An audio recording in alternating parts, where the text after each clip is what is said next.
No problem.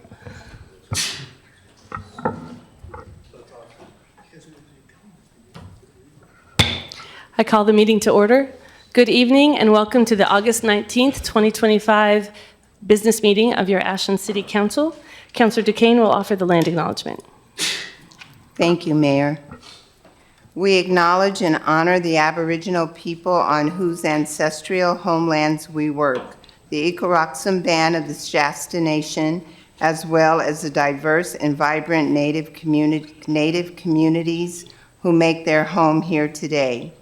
We honor the first stewards in the Rogue Valley and the lands we love and depend on, tribes and ancestral lands in and surrounding the geography of Ashland watershed, include the original past, present, and future indigenous inhabitants of the Shasta, Tequilma, and Athabascan people. We also recognize and acknowledge the Shasta village of Wakaka, where the Crow lights, that is now the Ashland City Plaza. Thank you. And Councilor Dale will lead us in the Pledge of Allegiance. I pledge allegiance to the flag of the United States of America and to the republic for which it stands, one nation, under God, indivisible, with liberty and justice for all. Roll call, please, Alyssa. Councilor Sherrill? Here. Dale? Here. Bloom? Here. Mayor Graham? Here. Kaplan? Here. Duquesne? Here. Hanson? Here. Great. For mayor's announcements, I have two agenda changes. The public hearing and first reading of Ordinance 3272, an ordinance annexing property and withdrawing an annexed area from Jackson County Fire District Number 5, and also repealing Ordinances 3215 and 3194, which were the previous annexation approvals in Casita 1 and Casita 2. 1511 Highway 99, Planning Action Number PA T3-2024-0011, is going to be continued at the applicant's request to September 16th at 6 p.m. And under ordinances, resolutions, and contracts, the second reading and adoption of findings for a legislative amendment to the Southern Oregon University Facilities Master Plan and implementing ordinances 3267, 3268, and 3269, number PA-L-2025-00016, is being amended, and so it will come back. We are canceling the second reading. It will come back for a new first reading with those amendments on October 7th. I also wanted to say it was so great to see so many Ashlanders out last night at the park celebrating the great music concert series that our community partners have hosted. And it was just a lovely way to cap off the evening last night. So I hope you were able to be there. If not, check out the calendar and make sure there's still a couple of more this year. We move on now to approval of minutes. Are there any changes to the minutes? The floor is open for a motion to approve the minutes. Councilor Bloom? I move approval of the minutes. Is there a second? Roll call, please, Alyssa. Hanson? Yes. Duquesne? Yes. Kaplan? Yes. Bloom? Yes. Dale? Yes. Sherrill? Yes. Thank you. And we are now to the consent agenda. Or would any counselor like to remove an item from the consent agenda? Okay, the floor is open for a motion to approve the consent agenda.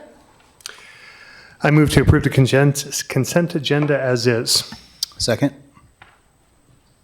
Roll call, please. Dale? Yes. Bloom? Yes. Sherrill? Yes. Hanson? Yes. Duquesne? Yes. Kaplan? Yes. Great, thank you. And I just wanted to thank the people who have stepped forward to serve on the Housing and Human Services Advisory Committee, the Planning or the Historic Preservation Advisory Committee, and our new ad hoc committee that will be developing a facilities plan for the 2200 Ashland Street project. That community service is really what helps this council do its work, and we appreciate the hard work of all of our council or committee members and commission members and the new people who have stepped forward to help us. We now move to special presentations, and this evening I'm going to offer a presentation on my trip to Ukraine. In early June, I was invited to the Cities and Regions Summit in Ukraine, in large part or entirely because we have a sister city relationship with a town named Sviatogirsk, which is in the Donetsk Oblast. We have been in conversations with our sister city since the council approved this relationship about 2 years ago. And a little bit later on, I'll invite the folks from the Ashland Sviatogirsk Aid Project who have been really leading the charge in developing the sister city relationship in terms of the people-to-people aspect of it. I will invite them up to share briefly what they have been doing in those 2 years and the various ways that we have been able to help our sister city. So when I was invited to come to this summit, I reached out to our city manager and to our council chair, Councilor Dale, because this is not a typical request. To go into a place that is an active war zone is not something that people typically do on purpose. And I wanted to talk with them about what this meant and what this risk was and what did they think about it. And of course, there were concerns about safety, but there was also a strong support for doing this, for standing with our sister city in whatever way we could do this work. And so I committed to going, and we were instructed to not share information about this publicly until the summit was complete for security reasons. And so I went, and we start out, the way that they have this set up is that they meet the delegates that were coming in from cities all around the world, primarily Europe and some from the US. But they met us in Poland, and then we took the night train to Kyiv. And this is an 8-hour train ride after 4 flights to get to Poland. So it was a long haul to get there. And we went through the night on the train. And that morning, the very first thing that we did when we arrived was I met with Mayor Vladimir Rybalkin. And so Mayor Rybalkin is the man in this picture who has this Ashland Together hat on, Ashland Better Together hat on, and we exchanged gifts. And what I brought for Mayor Rybalkin, I wanted to have a mix of things that were useful and also things that were beautiful, because his community, and you'll see it a little bit later on the map, is right near where the Russians are. They had overtaken Sviatogirsk for several months, and then the Ukrainians were able to push them back. But they are in very close proximity to the Russians. And so I brought a lot of things from Ashland. We have a variety of things from the city that I wanted to share with him. Also brought him some things that taste good, and then a solar lantern, because they have difficulty with generators and that sort of thing. One of the things, if you can go back. One of the things that I particularly liked was I brought a paper flower bouquet. Because when I talked to Mayor Rybalkin by Zoom, he's in a building that, of course, is the kind of thing that you run military operations out of. And so I wanted Ashland to give him this bouquet that wouldn't wilt and it wouldn't die over time, and where he could see it and remember that people in Ashland are thinking of him and his community, and we're sending all of our good wishes for a peaceful end to this conflict. I wrote in that bouquet comes with a little card, and I wrote some things to him about how we feel about their community and the courage that they all have. And I had our folks from Ukraine Aid International translate it for me, so it had a little translation inside of it. And each time I talk with Mayor Rybalkin, what he says is 2 things: that what we're able to help them with in the physical space is really important, and they very much welcome it and appreciate it. And also, they appreciate knowing that someone sees them and that somebody is paying attention to what is happening to them. And so we exchanged gifts in the hotel, and one of the things that he brought to me, and you can see the head sticking right out of that little bag, is this doll. And this doll is a handmade doll. It's made out of string. I'll have it where people can see it at the break. But it is, each oblast, which is kind of like a state in Ukraine, has its own doll, its own design. And it is a protection doll. And I thought it was interesting that I'm arriving and he's sending me home with a doll to protect my town from the different things that might befall us. And so I accepted this gift. I gave him his gifts. And then we went outside. They had someone there to do a media interview. And the media interview was going to be broadcast across the oblast where he comes from. And they were paying particular attention to bringing these messages of friendship back into that space where they are really struggling with the reality of the war. So I was pleased to do that interview. Mayor Rybalkin also spoke to the media folks. And then we went on to the summit. And so when we got there, it was a very interesting thing. It's a completely international summit, and so they were going to be speaking in Ukrainian, and so they gave me the translator headphones, and then this is where we met our partners from Ukraine Aid International. You see the two gentlemen on the bottom of that screen, and we went through that summit with them and spent another day, the next day in Kyiv with them. And I just wanted to point out, when you hear from Ben Stott a little bit later on, Ben was with us, and you would have seen him in that first picture. And so we had representation both from the City Council and also from the Ashland Sviatohirsk Aid Project at the summit. So one of the first things that happened was President Zelensky came and he offered some words, and he gave awards to a variety of different cities and regions that had been helping directly Ukraine and helping with their communities and what they needed, and providing similar support to what we are doing with Sviatohirsk. It was an inspirational speech, even though I didn't understand a word he said, and I had to get it a little later in terms of the translation, but it was a powerful moment to be there with President Zelensky thanking the people who have been helping them.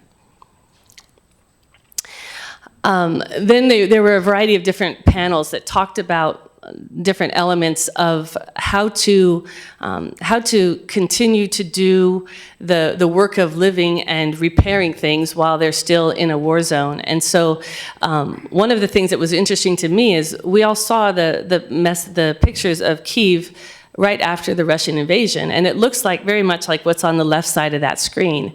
But when you go around Kyiv now, you don't see that. They have repaired or rebuilt 22,000 of the 30,000 physical objects in the city that have been destroyed. And so it's a people that are very much trying to carry on with living while being in the middle of this very difficult situation. So they had a wall map of Ukraine, and what you can see is Mayor Rybalkin is showing us where the region where Sviatohirsk is located.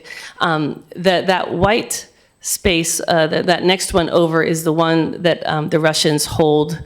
So you can see that he's right on the border with where the Russians currently are, and that Ukraine is a huge country, but they're right up on the edge of it. And that is the reason that I did not go to Sviatohirsk. That was too risky of a space, but others from Ashland have been all the way to the village there. And I also wanted to share this picture because you'll see in all of the pictures that we have of Mayor Rybalkin, he always has his Ashland Better Together hat on. And he's super keen about Ashland, I will say. He decided to come to the summit when he found out that I was coming, because we have been talking, as you know, over these last couple of years, and this relationship is important to him. But the other reason he's wearing that hat is that he has a head wound. If you can go back, Sabrina, one. He has a head wound, and he is bandaged underneath that hat. You could see a little bit of the bottom of it sticking out the back. And he apologized to me for not taking his hat off in these sort of formal spaces, but explained that he has a head wound that is healing. And so that's what was happening with that. Let's go ahead and move on. So we have been trying to sign our official documents for quite some time.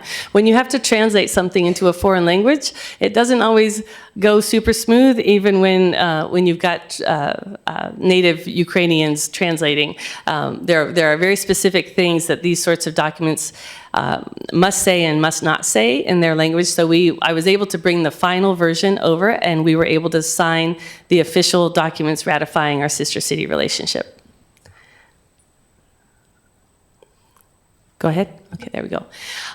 We also were able to be there with Ukraine Aid International as they won an award from the Donetsk Oblast. So the Oblast gave them a specific award because they're helping not only Sviatogirsk, but some of the other cities that are right there on the edge of the conflict. And I also ran into the National League of Cities president, Steve Patterson, who is the mayor of Athens, Ohio, and his community is also assisting a Ukrainian community through a different program. So it was great to see some other Americans and other American mayors at the event. Go ahead. So one of the things that was really striking to me while I was there is just what it is to be in a city that has been bombed, has been invaded, is trying to carry on. Because children are still growing, and people still have to go to work, and groceries still have to get bought and cooked. And seeing how people are reacting to that and how they're coming together and have been together as a nation was really very touching. That street was just outside of where my hotel room was, and that's what it looked like before the curfew at night, because there is a specific curfew, and once the curfew is down, that giant street with 8 lanes is empty. There is not a single person out there. There's maybe one police officer at the intersection to find out if anybody's driving, what that's about. And people do it voluntarily because they know it's a security issue, but it's just a very different reality. And one of the things that they instructed, go back if you would, one of the things that they instructed us to do before we came was to download the Air Siren app. Who would have known that there is an app for that? But there is. And so when there are air raid sirens that are going, the app, you tell the app where you want to be notified if there's a warning. And when I was on the first train into Kyiv the first night, I woke up because we were stopped and the air raid sirens were going. They had stopped us in a train station and the air raid sirens were going, and I was just waiting to figure out there was really nothing to do but to wait it out. So that happened the first night, and my app didn't catch it because I wasn't in Kyiv at the moment, but we went on, and the second night that we were there, about 2:30 in the morning, the sirens went off in the hotel. And my phone went off at the same time. And I took screenshots of the two. The first one is the one you see right in the middle, is the one that when it first started. And you can see the incoming missiles are the places where they have detected missiles coming. And then you can see that, of course, dark red is the most dangerous place. And then Kyiv is a little bit darker red section over there in the lighter red. And then when it's done, as it's playing out, different elements show up. So you can see where Ukrainians are responding, and then at the end you can see where some of them have landed. And so that's just a daily reality for the people who live there, is that they get woken up very often in the middle of the night with their phones looking like this and having to decide what to do and how to respond. Go ahead.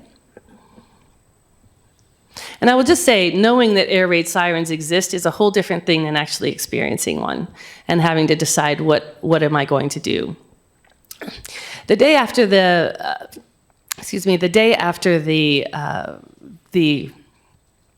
summit, we spent just going around Kyiv with the mayor and with the staff from Ukraine Aid International. And Maidan Square is right in the middle of Kyiv, and it is really the place where their pro-democracy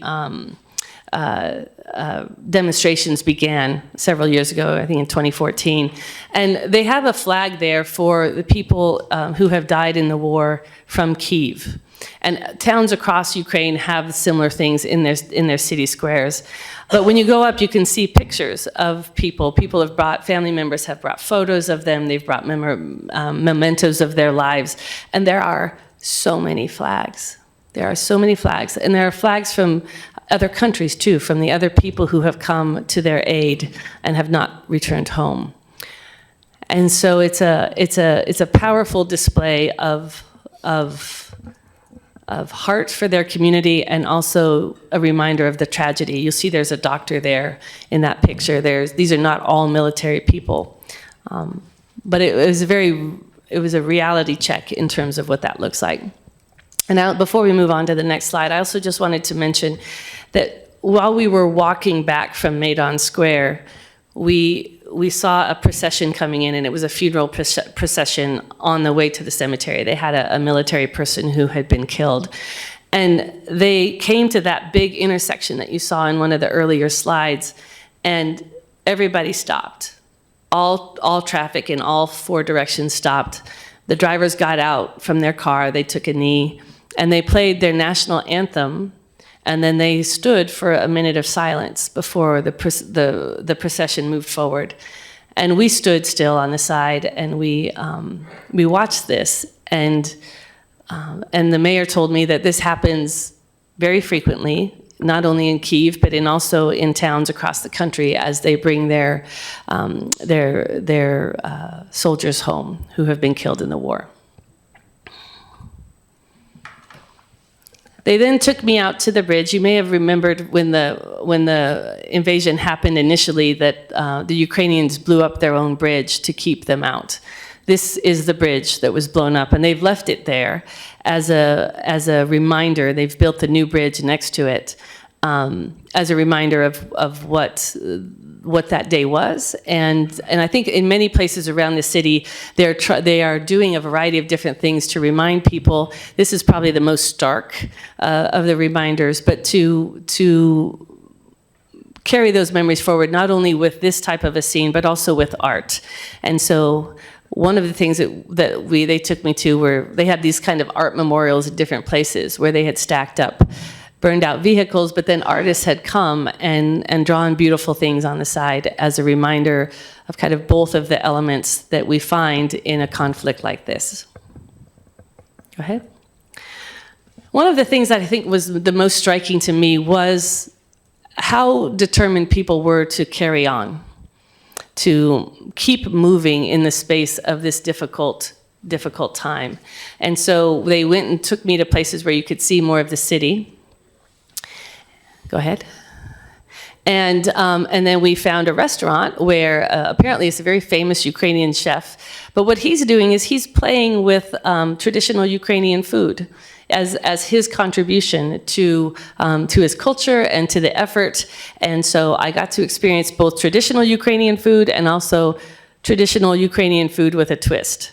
So that was a great day. They were very keen to share traditional Ukrainian food and what they do in terms of their customs, and the love for their community really came through in those times. One of the things that while we were up high like that, Mayor Rybalkin and I were talking, and there was some music coming up, and we didn't share the same language, but we could hammer through the fact that this was a Ukrainian composer, and I found out in that conversation that before the war, and I guess he still can probably play, but Mayor Rybalkin was also a musician, and I knew that he was a teacher, but I found out here that he also is a musician. Carrie Fool, go on. And then just a lot of street scenes where people, finding joy where they can and taking pride in their community. And then we went out to some of the places where they have the larger monuments and the kind of the city monument, the country monuments that you would expect to find in a capital city. And then they even had a little bit of fun with a floor mat and some things.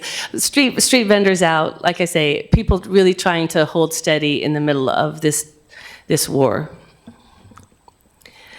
And then I would just close out the trip with just saying the friendship that we've been developing with Sviatogorsk, with their leadership, and also in more of a person-to-person relationship is really important. It's, I think sometimes we forget the importance of friendship, the importance of traveling the way with someone else. And before he left, what Mayor Balkin told me was that the first thing he was going to do when he got back to his people in Sviatahirsk was he was going to read to them what I put in the card. That was the prized piece that he was bringing back to his community. Go ahead. And so we came back. I have the designations. We did them in English and in Ukrainian, and we each have a copy. So I have those here, and I'll bring them out during the break as well. I also, I got back to Poland, and they were just then announcing the new pope was in place. And so I took the train ride home. There was no air raid siren on the way home, so that was appreciated. And we got there to the end. I'm really glad I went. It was a tough trip. And I was so honored to be able to represent this community and the heart that I know that we bring to this relationship with them. We are feeling our way through with it. We don't know exactly what it looks like or what we'll be called on to do to help with. But we also know that that friendship is really what's at the core of it. As I mentioned, Mayor Rybalkin and I have been in touch and talking for these last couple of years. Not very often because it's a 10-hour time zone difference, and he's right in the thick of it. But one of the things that he was very keen to share the history of the conflict and of the people's rising up for their democratic values. And one of the things that he did is he told me more of the story about a gift that he had sent to me last year. And before the invasion, Sviatahirsk was a lot like Ashland. It's got beautiful forests and mountains around it, rivers. People would come from miles and miles around as a tourist draw. They have a beautiful, very old church in their community. And they were a place where they had art and theater and fun things. And I have refrigerator magnets from Sviatahirsk because they were very much like us. And what they had before the invasion was they had lined the streets with Ukrainian flags. So coming into Sviatahirsk, there were two big rows of flags. And of course, the first thing that an invader does to harm the morale of the people that they're overtaking is to take down their symbols. And so they tried. And the Ukrainian folks they had stationed people up in the hillside, and so they were never able to fully take this section of the road, because when they would try, they would get shot at. And so the flags never came down. After they were able to push the Russians back, they pulled the flags down and they put new flags up, of course, as you do. The flags that came down from the sides of the road into Sviatahirsk are now in museums across Ukraine, but one of them is here.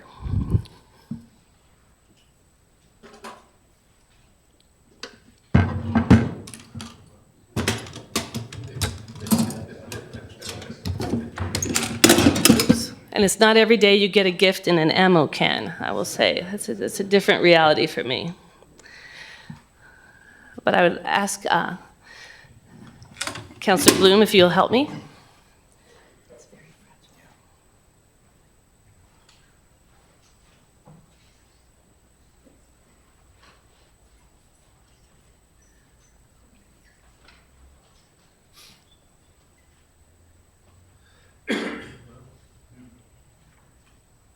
This is the flag.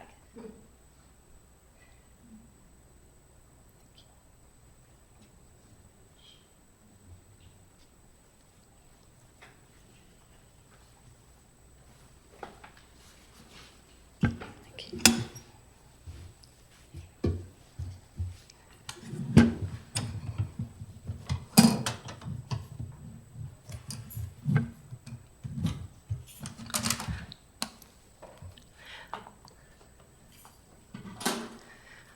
I haven't known exactly what to do with that flag, so I've held it.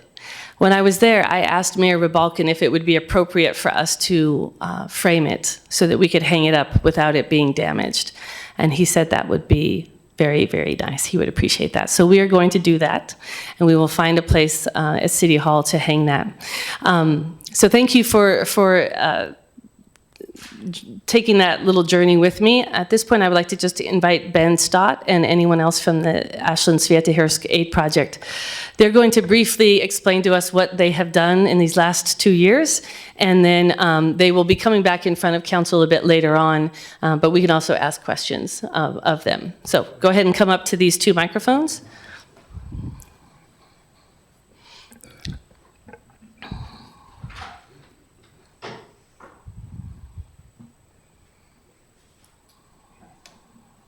Yep, if you can hit that button in the front, it'll turn red for both of the microphones. Well, first of all, my name is Jim Nagel, and I'm the president of ASAP. And I want to, first of all, thank you, Mayor Graham, and the City Council for allowing her to go to Ukraine and bring back that wonderful presentation. I'm not going to speak too long because the gentleman next to me, Ben Stott, has been to Ukraine, been to Sviatohirsk many times, and he's much more familiar with everything that's going on. And what we would like to do is just talk to you a little bit about what we have managed to do through our fundraising efforts to help Sviatohirsk do some recovery. And some of the infrastructure that was totally destroyed or stolen by the Russians when they came were critical to keep a city running. And so Ben will address those issues. At the same time, I would like to recognize a couple of our other board members who are here in attendance. Rich Whitley, who's back there, and Mike Petrovich. So we've got a small group, but they do an awful lot of work, and I'm really proud of this group. So Ben, if you'd take over and talk a little bit more. Hi, nice to see you all. It was two and a half years ago that I was here when you so kindly agreed to take on Sviatohirsk as a sister city. Since that time, we've done a lot. I wanted to say, first of all, because you got a chance to meet Mayor Rebalkin, that you should know that 4 months ago he found out through DNA evidence that his son, who had disappeared, had been burned in a tank. He was a tank operator, and so he just found out not too long before he came to this meeting that he'd lost his son in the war. So he's a magnificent man. Sviatohirsk is a small town. We chose it because it was quite a bit like Ashland. It has a big tourist industry. It's a lot of forestry, and it's one of the prettiest towns that I've seen in Ukraine. And I've been over there now 5 times driving. I've driven all over the country doing various things. And I think Sviatohirsk is probably the prettiest town that I've seen, although I'm told in the far west in the Carpathians, it's also gorgeous. So since we started, we incorporated and got 501c status just before we got the approval to be a sister city. We've done 3 fundraisers.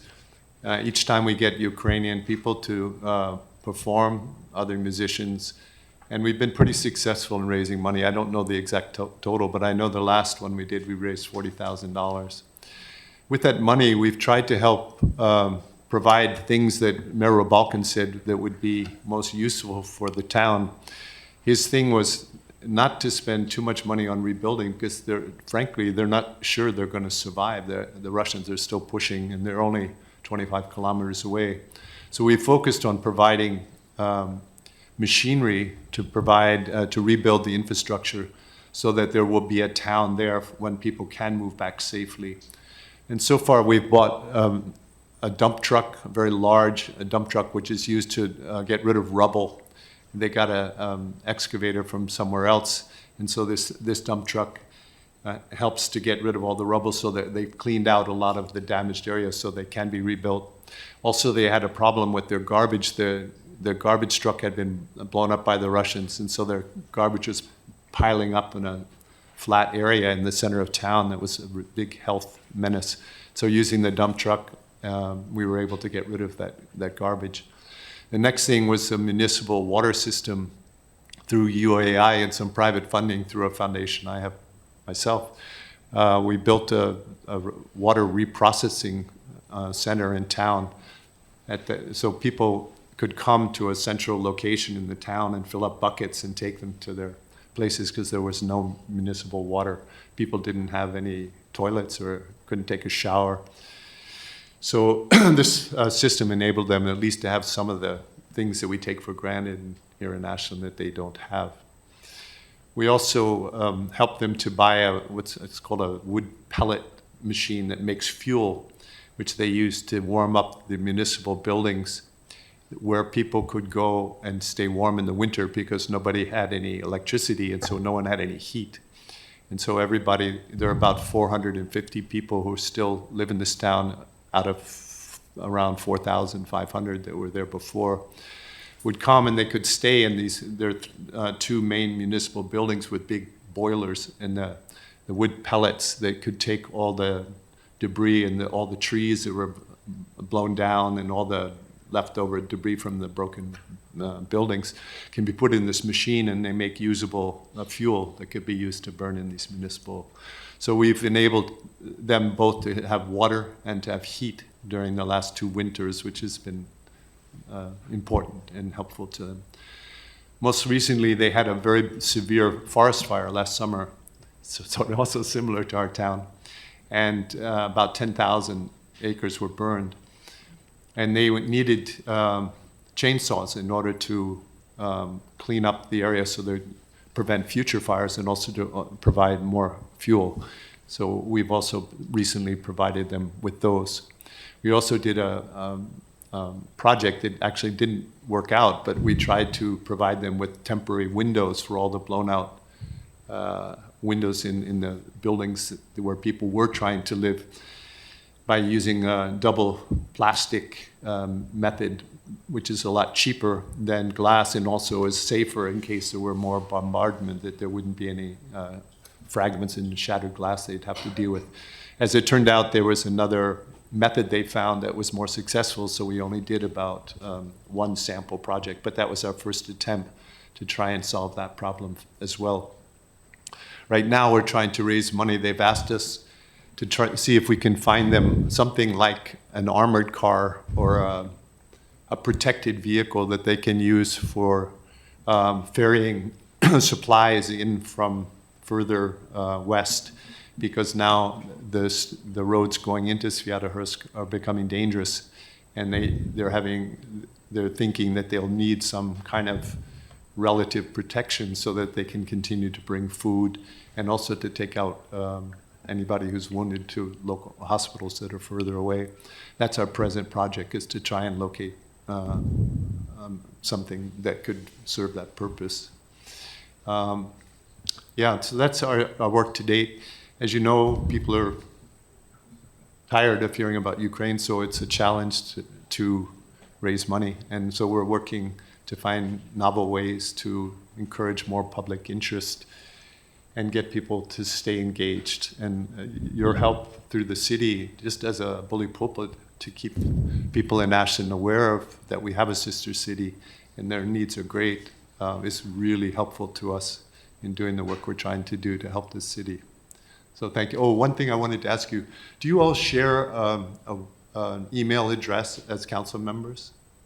We have a group address, and then we each have our Yeah. own individuals. I would like to get that from you, because I didn't bring any audiovisual stuff, but I have a very short video of Sviatohorsk as it was before the war. It's only about 3 minutes long.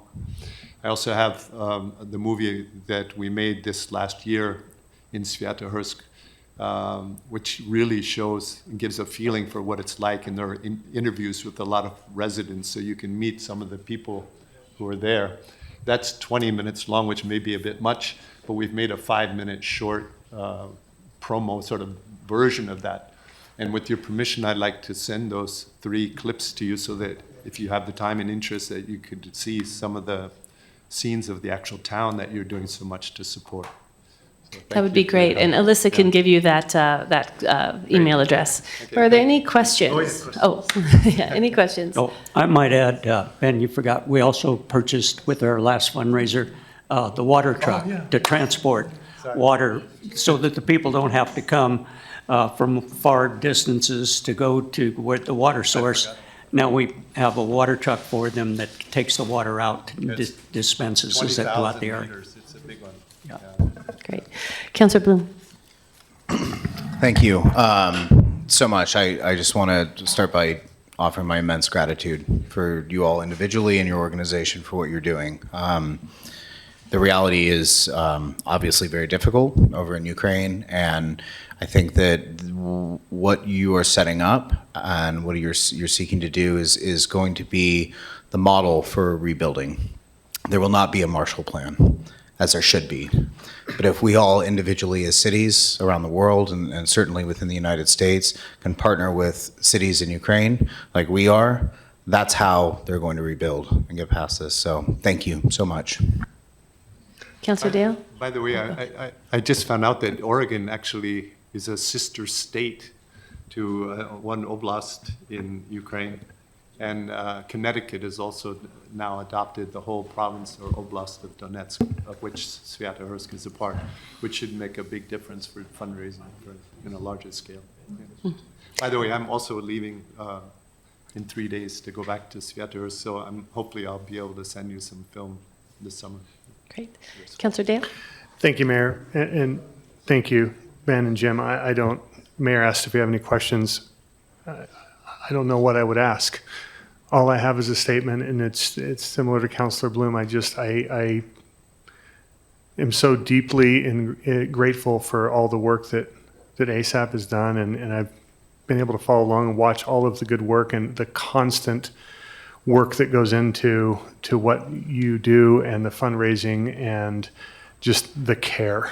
And listening to the mayor as well as the conversations we've had, and I routinely try to remind my kids. I heard this several years ago, and it goes something like this. On your very, very worst day that you could possibly imagine, there are at least 3 billion people on the face of this earth that would consider their prayers answered to trade places with you. And when we think about what we talk about, the good work that happens up here that we're trying to do, it pales in comparison to the work that's being done in places that we have the luxury of, and this pains me to say, to not even think about on a regular basis, because we're worried about the little things that we're worried about, whether it's stuck in traffic or whatever. And I also wanted to share a little bit about when I received the call from Mayor Graham, and she answers the phone, and it was a tone unlike anything I've heard when our conversations, which she says, "I need to talk to you about something," and I could tell what was coming was serious, and she explained, and we had a healthy conversation to start about safety and about logistics, but if I know Mayor Graham, there is zero chance that she turns from anything. She goes right into this to help people and to bring our values and her leadership. And I'm so incredibly proud of you, Mayor, for making that trip and the connection that you brought halfway across the world to another community that if anything needs, of course they need rebuilding, and they need infrastructure, and they need tools, but they need hope, and they need love, and they need connection and community. And in addition, Ben, trip number 6, and everyone that has been involved, in the mayor, I want to say that when you got back, I exhaled, and it was, we were in communication while you were there, and it wasn't quite Find My iPhone like it is with my daughter, but I was so incredibly proud to be part of this community, and thank you so much for going. That just means so much. And for anyone that doubted whether that was appropriate, I highly suggest that you watch tonight's council meeting over and over and over until you do not have any more doubt. This is what governments do. This is what people do. This is what communities do for one another. And thank you so much to everybody that was involved in this. Thank you. Councillor Duquesne? Thank you, Mayor. I don't have a question. I have just a brief voice of gratitude. Thank you both and the other two gentlemen in the audience for all that you do, and it truly gives me a sense of gratitude. Keep up the good work. Ukrainian people are resilient and awesome. We can all take a page, so thank you so much. Councillor Hansen? Thank you, Mayor. I'm really grateful that you went and to represent, and I'm sure it was a tough trip, but we're all behind you, and we thank you. And I appreciate you coming forward and speaking with us this evening, but really the efforts for the last 2.5 years are really not going unnoticed. And when you came here and you told us that you aspired to the dump truck, I was confident that was the mission, and you would do it.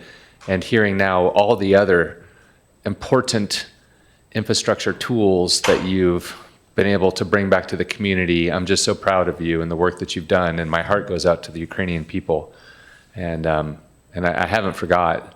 But as we get busy in our daily lives, as it's been said, it's good and healthy to be reminded of the struggle, and the struggle is real. So I appreciate you, and thank you very much. And I really wish the rebuilding and the conflict ending like tomorrow, and the rebuilding continue. So thank you. Councillor Kaplan? Thank you, Mayor. I don't have a whole lot to add. Thank you to the eloquent words of those who spoke before me, particularly Councillor Dale and Councillor Bloom, and both to you, Jim and Ben. Thank you so much for all that you do. I think all of us have a different lens of how we look at these things. I have a personal lens. One of my grandparents was born in Ukraine and came to this country many years ago. I never met him. He died when my mother was 13. But I think about him and his family, and I appreciate all that you're doing for our sisters and brothers in Ukraine. So thank you very much. Councillor Sherrill? Yeah, I don't know how I can follow all of that, but just thank you so much for your service. Not just the two of you, but the rest of your group, and the people that you leave behind when you go, and the people that support you and call you every day and say thank you and we love you. We're really lucky to have members like you in this room and in our community, and I'm glad you made it back safe, Mayor. Thank you. Say just one thing. This is a very key moment right now that I just heard on the way over here, that the Senate is going to hopefully pass a bill for severe sanctions on Russia, which can totally change the tenor of this war and could potentially end it in short order. So now, if there ever was a time to call your Congress people, whoever you know, and you guys have more influence because you're in the political sphere, please use your influence to make sure that the Senate doesn't get cold feet, because this is a critical moment. Right now, there are 82 senators who have signed on for a bill of 100% sanctions, and that could totally change the tenor of this war. So now's the time to put the pressure on to make a difference. Yeah. Thank you. And I would just like to once again thank you, Mayor Graham. Thank you, council members, because you're bringing this to the forefront of this community. Certainly helps our fundraising efforts. And without your support, I'm sure we couldn't have done it nearly as successfully as we have been able to do it. So thank you. Thank you both. Safe travels, Ben.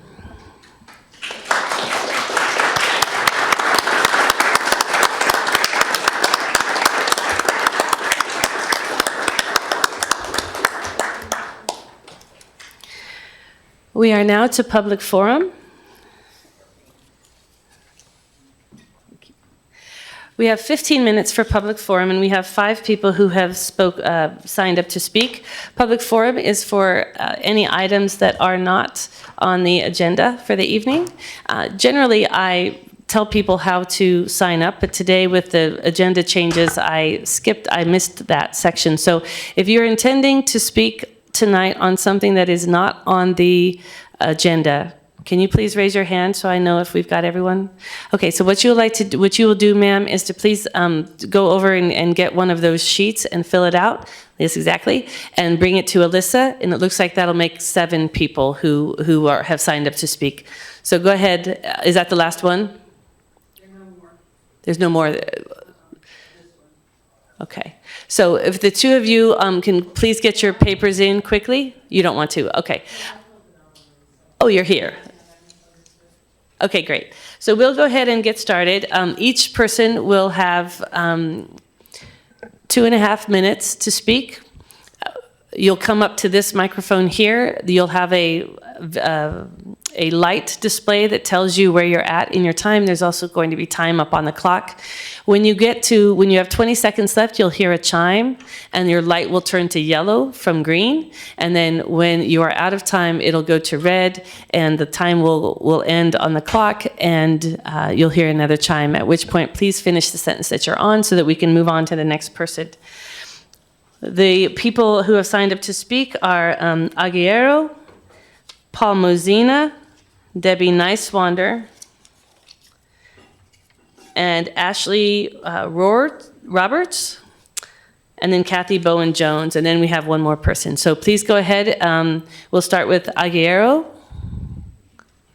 they here? Go ahead.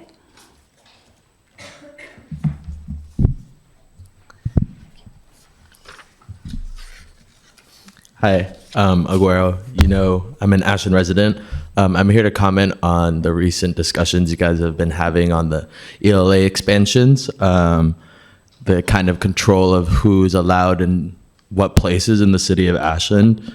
We're being told that this authority should be given to the police, and that this authority can be used through people who are not even charged with anything, just at the police owns accord. You heard from your chief of police saying that we should do this. One, because Medford's doing it. Respectfully, that's a bullshit argument. Another one is that there's no complaints, that your current policies are not equitable. My personal experiences with the police here, I'm not going to explain it on record, but I'm not going to complain like that because I've been profiled. I've been defamated by the police here. So yeah, if I'm being charged or something, I'm not gonna go complain to the police. And that's not just me, that's many people of color here, that's many houseless people here. So, and kind of like taking us out of like the bubble that we live here in Ashland a lot, like I'm sure you're all aware of the policies being passed in Washington, DC right now, who can be policed in what areas and who cannot. That's exactly what is happening right here. It's not just for houseless people, too. Our freedom of speech, ICE being in our communities, people's right to protest that is being under attack. If you're giving police the authority to remove people based on their First Amendment rights, you're doing Trump's job for him. You are giving the police more power on freedom of speech, who can be where with no actual convictions, just authority from the police. And I got 20 seconds. I'd also like, now that I'm here, I've written you all multiple emails about our police department being in circles with ICE. I've asked you what kind of comments I can get from that. I haven't heard anything. Our police department is in the same circles as ICE. And yeah, I would just like a response to that. So if you want Ashland to be a police city, do it, but just reevaluate the values you say the city of Ashland has, if you're gonna do that. Thanks. Thank you. Paul Mozina, followed by Debbie Neiswander. My name is Paul Mozina. I live in Ashland. I'd like to call your attention again to what happened at the recent budget process, the 2025-2027 budget. the city of Ashland, you violated some important principles, the council, the mayor, the city administrator, the city attorney, the police chief. And one of those is the oath of office that you took, which was to support the city charter. And so I just want to call your attention to what happened during that budget process and how you violated the city charter. And I'm speaking about... Mayor, point of order. No, not yet. I'd like to speak. I'd like to complete my thought. If I can I get some time back on my clock there? I'm being interrupted. I would appreciate it if you could Go give me ahead. that time back. If you can give him a little bit more time. I appreciate that. The Ashland Charter, Chapter 8, Section 6 says, proceedings to be public. No action by the council shall have legal effect unless the motion for the action and the vote thereon take place at proceedings open to the public.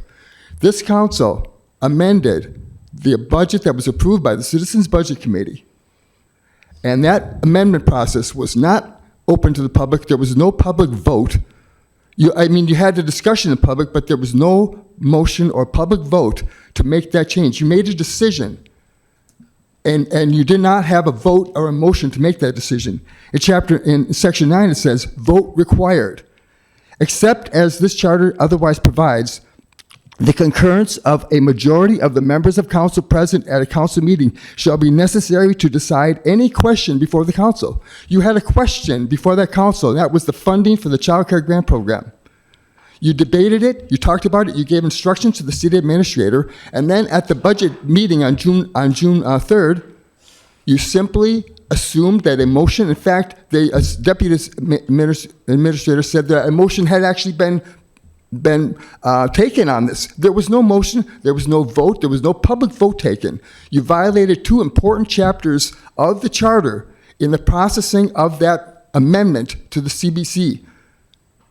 Okay, I just want to make that clear. There was no vote, and the charter explicitly says there's no carve-out for changes to the Citizens Budget Committee. There's no carve-out there. You have to vote on every decision. Their approved budget was on the table. You decided to change it, but you did not have a vote on that change. Every single time a resolution comes before the council, when you want to change it, you vote on the amendment, and then you vote on the issue on the item as amended. Can I have a couple more seconds? I was interrupted by...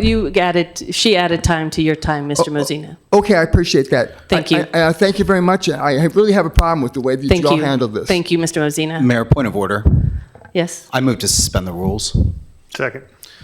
Yes, I'd like to address this. This has been coming up multiple times. Mr. Mosina has been responded to on these claims. I would like an opportunity for the city attorney to respond to this publicly so that this misinformation does not continue. City Attorney? Thank you, Mayor.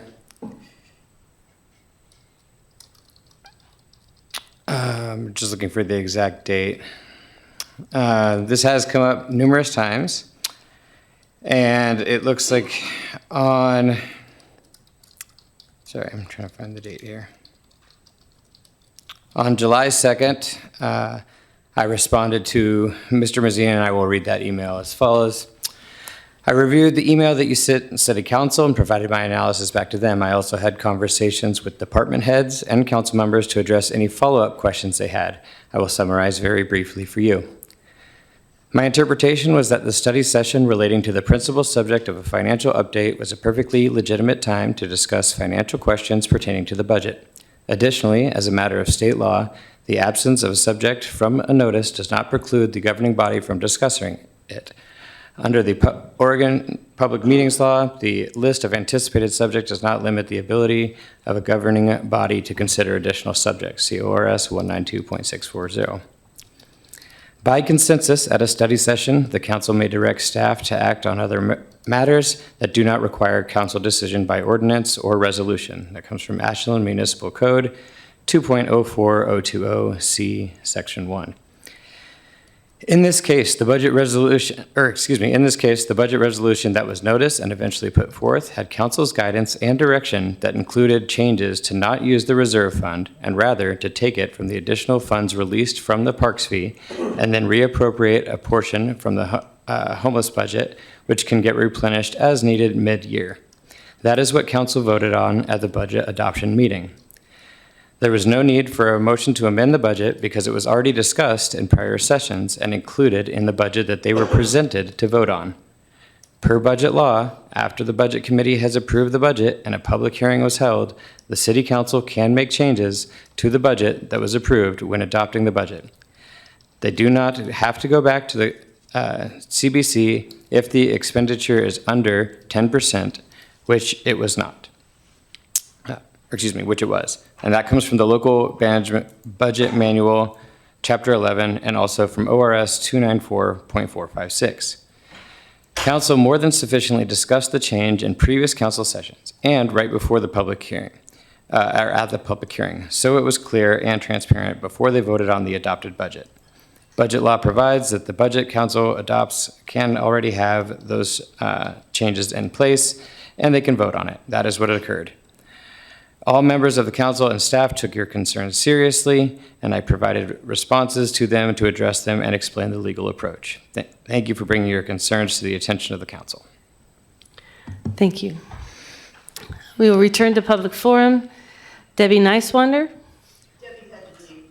Okay. Then Ashley Roberts?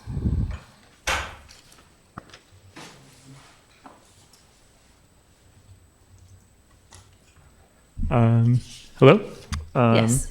Yes, I'm Go ahead. Ashley Roberts. I'm here to comment also on the proposed changes to the police's exclusion zones downtown. So to the community, the current exclusion zone ordinance downtown states that if the police identify a person that has 3 or more violation qualifying charges, convictions, then they have the authority to remove certain people from downtown. And the police chief is trying to change it so that police will have the authority to remove people if they just have certain violation charges without even being committed of a crime. And I have to speak honestly here, this policy is absolutely unhinged. And City Council, you need to understand this. The exclusion zone policies in place are already a violation of the constitutional right to exist in public spaces. But with this, APD is trying to completely eliminate due process for unhoused people, the most vulnerable members of our community. It is unhinged to propose giving APD the absolute power to remove whoever they want from the city without a criminal conviction. Who will hold APD accountable? You have this list of violations that would justify removing people, but if there are no courts involved, what will stop Ashland cops from just like lying and saying that people were committing violations on the list when it isn't true? What will stop APD from just removing whoever they want from downtown? Make no mistake, this is the exact same dynamic at play with Donald Trump and ICE. Donald Trump is giving ICE the absolute power to remove anyone that they want from the country, stripping away due process and not allowing those targeted to defend themselves in a court of law. City Council, you are in a position of power in which you could choose to do something to actually compassionately help the unhoused members of our community instead of trying to make their suffering invisible in the name of property value. You could remove the exclusion zones, move money and resources away from policing, and instead support evidence-based practices like harm reduction and affordable housing. However, if you instead approve this, you will be worsening policies that attempt to hide homelessness rather than address its root causes, and you will be voluntarily bringing Donald Trump's fascism and police violence to Ashland without him even asking you to do so. Donald Trump is building concentration camps for immigrants and homeless people. What will you do? Thank you. I will remind the audience that we do not have, we don't have shows of support in that way. If you are supportive of something somebody says, the universal sign of applause for sign language is something that this entire council can see, and it stays within the decorum of the meeting. We now move, the next people on are Kathy Bowen-Jones, followed by Maggie Thompson.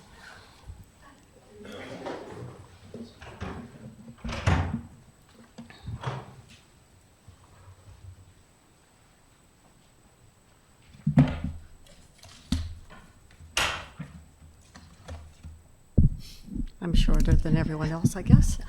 Hi, I'm Kathy Bowen-Jones, and I've never done this before, but I taught high school at Ashland High for 37 years, and I guess the kids are probably, if they're watching, they're going, okay, she's got the timer that she gave us. So I'm here, and I'm sure this is just the beginning, and I will probably not say everything that I intend to. But I got into the city politics this year over the Kestrel Park subdivision and my great fear for fire safety. I don't live there. I own a home there that I rent to seniors. And I live at the edge of the Forest Service. I'm very grateful to someone who's in this audience, Chris Chambers, for guiding me and my husband to be fire-wise for over the last 35 years. I have a great fear that we're not doing enough in our community and that we're on a collision course with infill and fire safety. And I think we've witnessed it intensely for the last 5 years all over the world. And we can't ignore it. And I'm not saying you need to fix it, or our city administrators need to fix it, or the Planning Commission needs to fix it. I think our whole community needs to come together, and I want to give you a model in my mind. In the 1970s, when the comprehensive plan was being planned for this community, I participated along with many other people in this community at Stevenson Union. And there were great leaders in that room. We were all at tables. It took almost a year of very thoughtful and sometimes painful conversations, because everybody knows better than everyone else what this community should look like. But we all live here, we love each other, and we do not want to see anyone in this community harmed. I do not feel it's safe. I do not feel that what's happening in Kestrel Park is safe.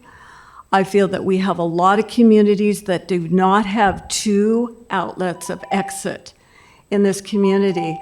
And so I'm done, but I would like you to think with your team about bringing more of us together without timers so we can be thoughtful together in a space and really get the work done that we need to do. Maggie Thompson.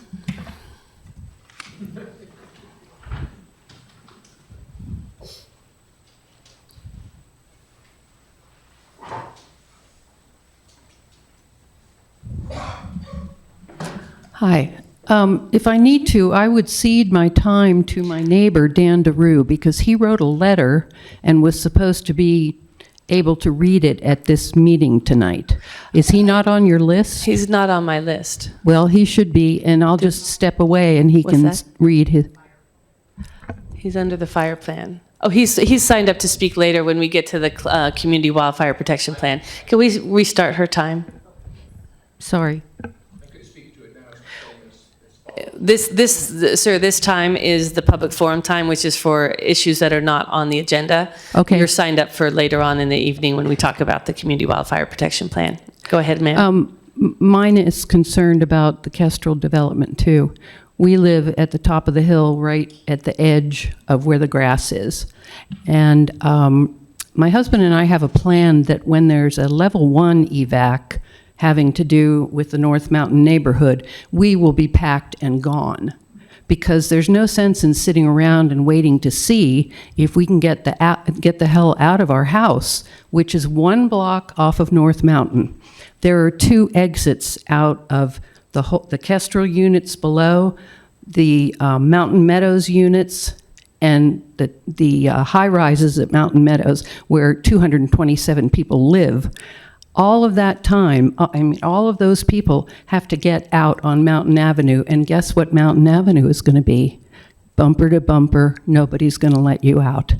So it's just awesomely crazy to allow this dense infill that they're planning, that Kyle Taylor is planning to build 20 feet away from all of the houses at the top with no new roads that add any access.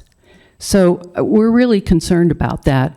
Many of the people at Mountain Meadows and in the Fair Oaks neighborhood talk about, well, we'll just burn in place, because many people don't drive anymore. The people at Mountain Meadows don't have cars, and they're walking with canes and walkers. So the city really needs to, I feel, rethink that density that Mr. Taylor is being allowed to develop right behind all the Mountain Meadows houses at the top of the hill. And I don't have anything more to say. Thank you. Thank you.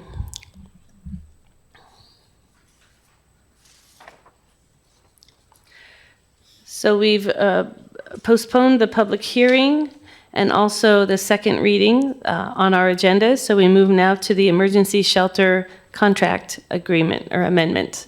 Sabrina?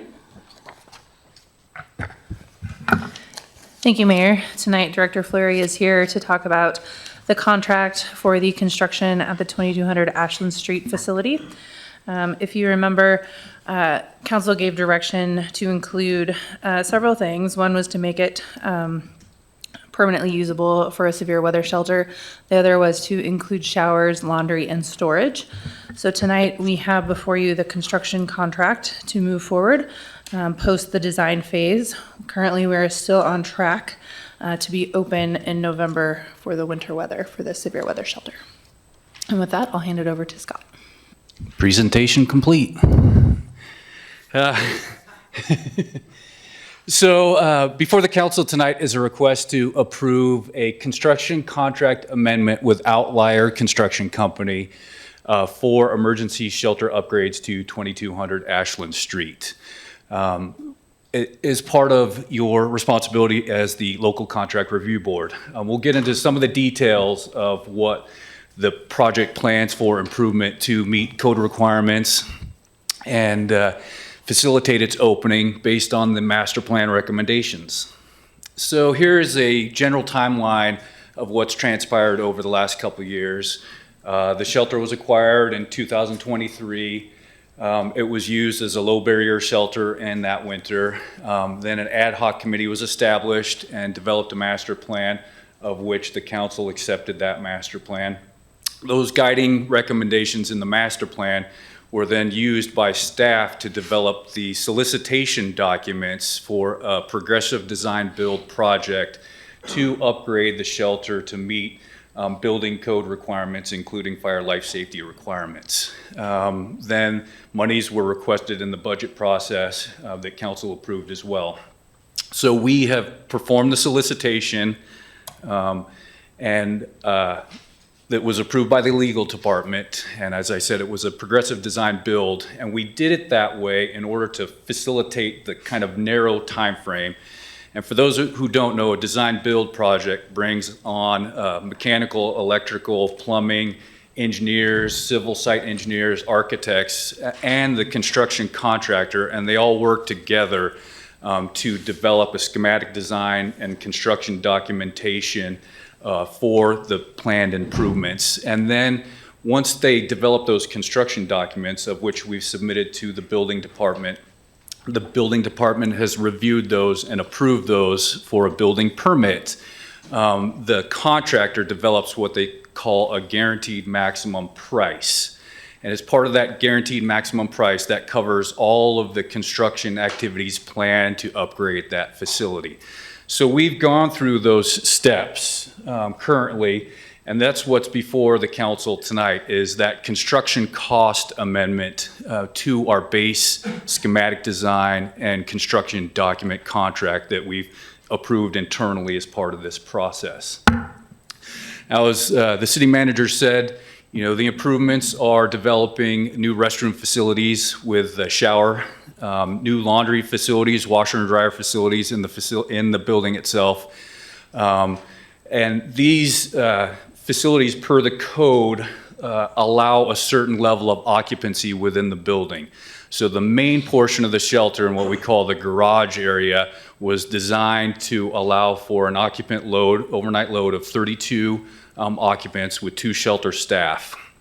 There is also 2 overflow areas designed in the facility as well that can allow another 22 occupants and 2 more additional staff, potentially requiring additional outside restroom facilities and shower facilities as part of that. The code, I believe it is 9 people per shower, or 9 people per restroom, and 10 people per shower, vice versa. And so that's what they use to establish those occupancy loads for the building. And also to meet fire life safety requirements, there'll be the installation of fire sprinklers throughout the whole facility itself. And then as part of our design process, we talked about alternate additions into the design scope. And the first alternate addition is the adding of a new HVAC system to provide for adequate heating and cooling in the primary garage shelter area. The current units are undersized and don't provide adequate heating and cooling for the whole facility. So the recommendation as part of that design process was to add an additional unit. And part of the other scope is to recommend to replace 2 of the existing units that are essentially end of life. They were installed in '93, and there's concern of keeping those going and having a catastrophic failure at some point, knowing our luck, during when the shelter's open. So the recommendation is to replace those. There'll be new ADA access from the exterior, so ADA parking. It will be leveled at grade, and ADA access into the facility itself. And so, as I said, we've received the code review approval from the building department, and the building permit has also been approved. All of the documentation has been submitted by architect and outlier and been reviewed by our building official and green lighted for the next phase of construction. And so that's what brings us here tonight for contract approval for that construction phase. So here's a look at the overall building layout that was in your packet. As you can see, in what we call the garage area, there's the addition of the fire riser room for the fire sprinkler structure, a restroom with shower facility, a washer and dryer outside that restroom, kind of a utility kitchen area, and then the actual open space shelter area. There's a firewall break between that garage area and the main portion of the building that's accessed through a door. And then within that middle section of the building, they are restructuring the existing restrooms to allow for an additional restroom. So we go from 2 restrooms in the facility to 4, all with showers, and 2 of them, or 3 of them, are ADA accessible restrooms. And then the addition of a washer and dryer within the main body of the facility, and then also kind of a galley style kitchen within that facility. And you can see there's 2 areas that allow for additional overflow, common area here in the main space and the common area here to the east.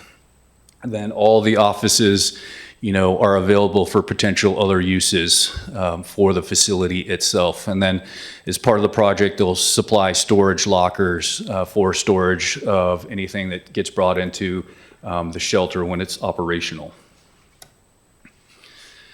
And as I said, as part of the structure of the contract, we talked about those alternates. And one of the alternates was the addition of a new HVAC system to provide for adequate heating and cooling. The other addition was to run underground utility to what we call kind of an RV pedestal that could be potentially used in the future for laundry, shower, restroom hookup, RV style, to the west of the facility itself and what would be kind of the grass area itself. And so we broke it out into potential options for the council to discuss. The base guaranteed maximum price is the facility improvements themselves, the ADA, the fire, the laundry, the restrooms, and that's the $856,000 The addition of 60,000 for the new HVAC unit would bring you to 917, and the addition of the HVAC system and the RV pedestal with power would bring you up to that 947 amount. And I think really that's kind of the nuts and bolts. I know there'll be some questions about the system, and we're trying to still meet that kind of November timeframe to open up the facility. So we are tight on the schedule from Outlier's perspective to meet that, but they are working with their subconsultants and their vendors to kind of hold to that schedule as part of this overall process. Councillor Dale? Thank you, Mayor. Thanks, Scott. I appreciate that. A couple questions. I think you partially answered my second one right then, which was, I'll phrase it this way. What would you say is the probability of it completing, or what is, you said by November. So I was going to ask when would it be ready to go, but you said potentially November, and so maybe I'll just look for a probability of that. Number two is I'm in this, to the best you know, it's a heating and cooling shelter. Why was heating and cooling an option or an alternate? I mean, I think that, wouldn't that just be like table stakes? Yeah, so what we found out when they looked at the existing units and talked to their contractor, they decided that the existing structure, the units, didn't provide the level of cooling and heating of today's standards in that garage area. And so that was the recommendation, to add an additional unit. It does have heat and cool in it. There's 2 registers that feed that garage area.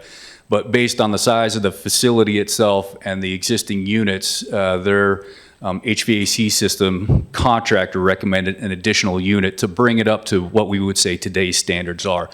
And then when we first began this discussion, we didn't anticipate replacing the existing units, but our facility staff made that recommendation because they are from 1983. And then our concern, as I said, of a system failure, when they are loaded during winter at any time, and then we have a non-operational unit, and we're kind of scrambling on a temporary basis to add space heaters to the facility while we try to go out and get bids to replace the existing system. So that's why that was added in as part of that design process.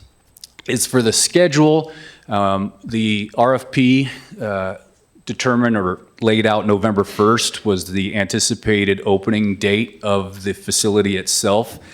I think right now, based on our discussions with Outlier, we could probably be potentially, based on the outcome tonight, within 1 to 2 weeks of that.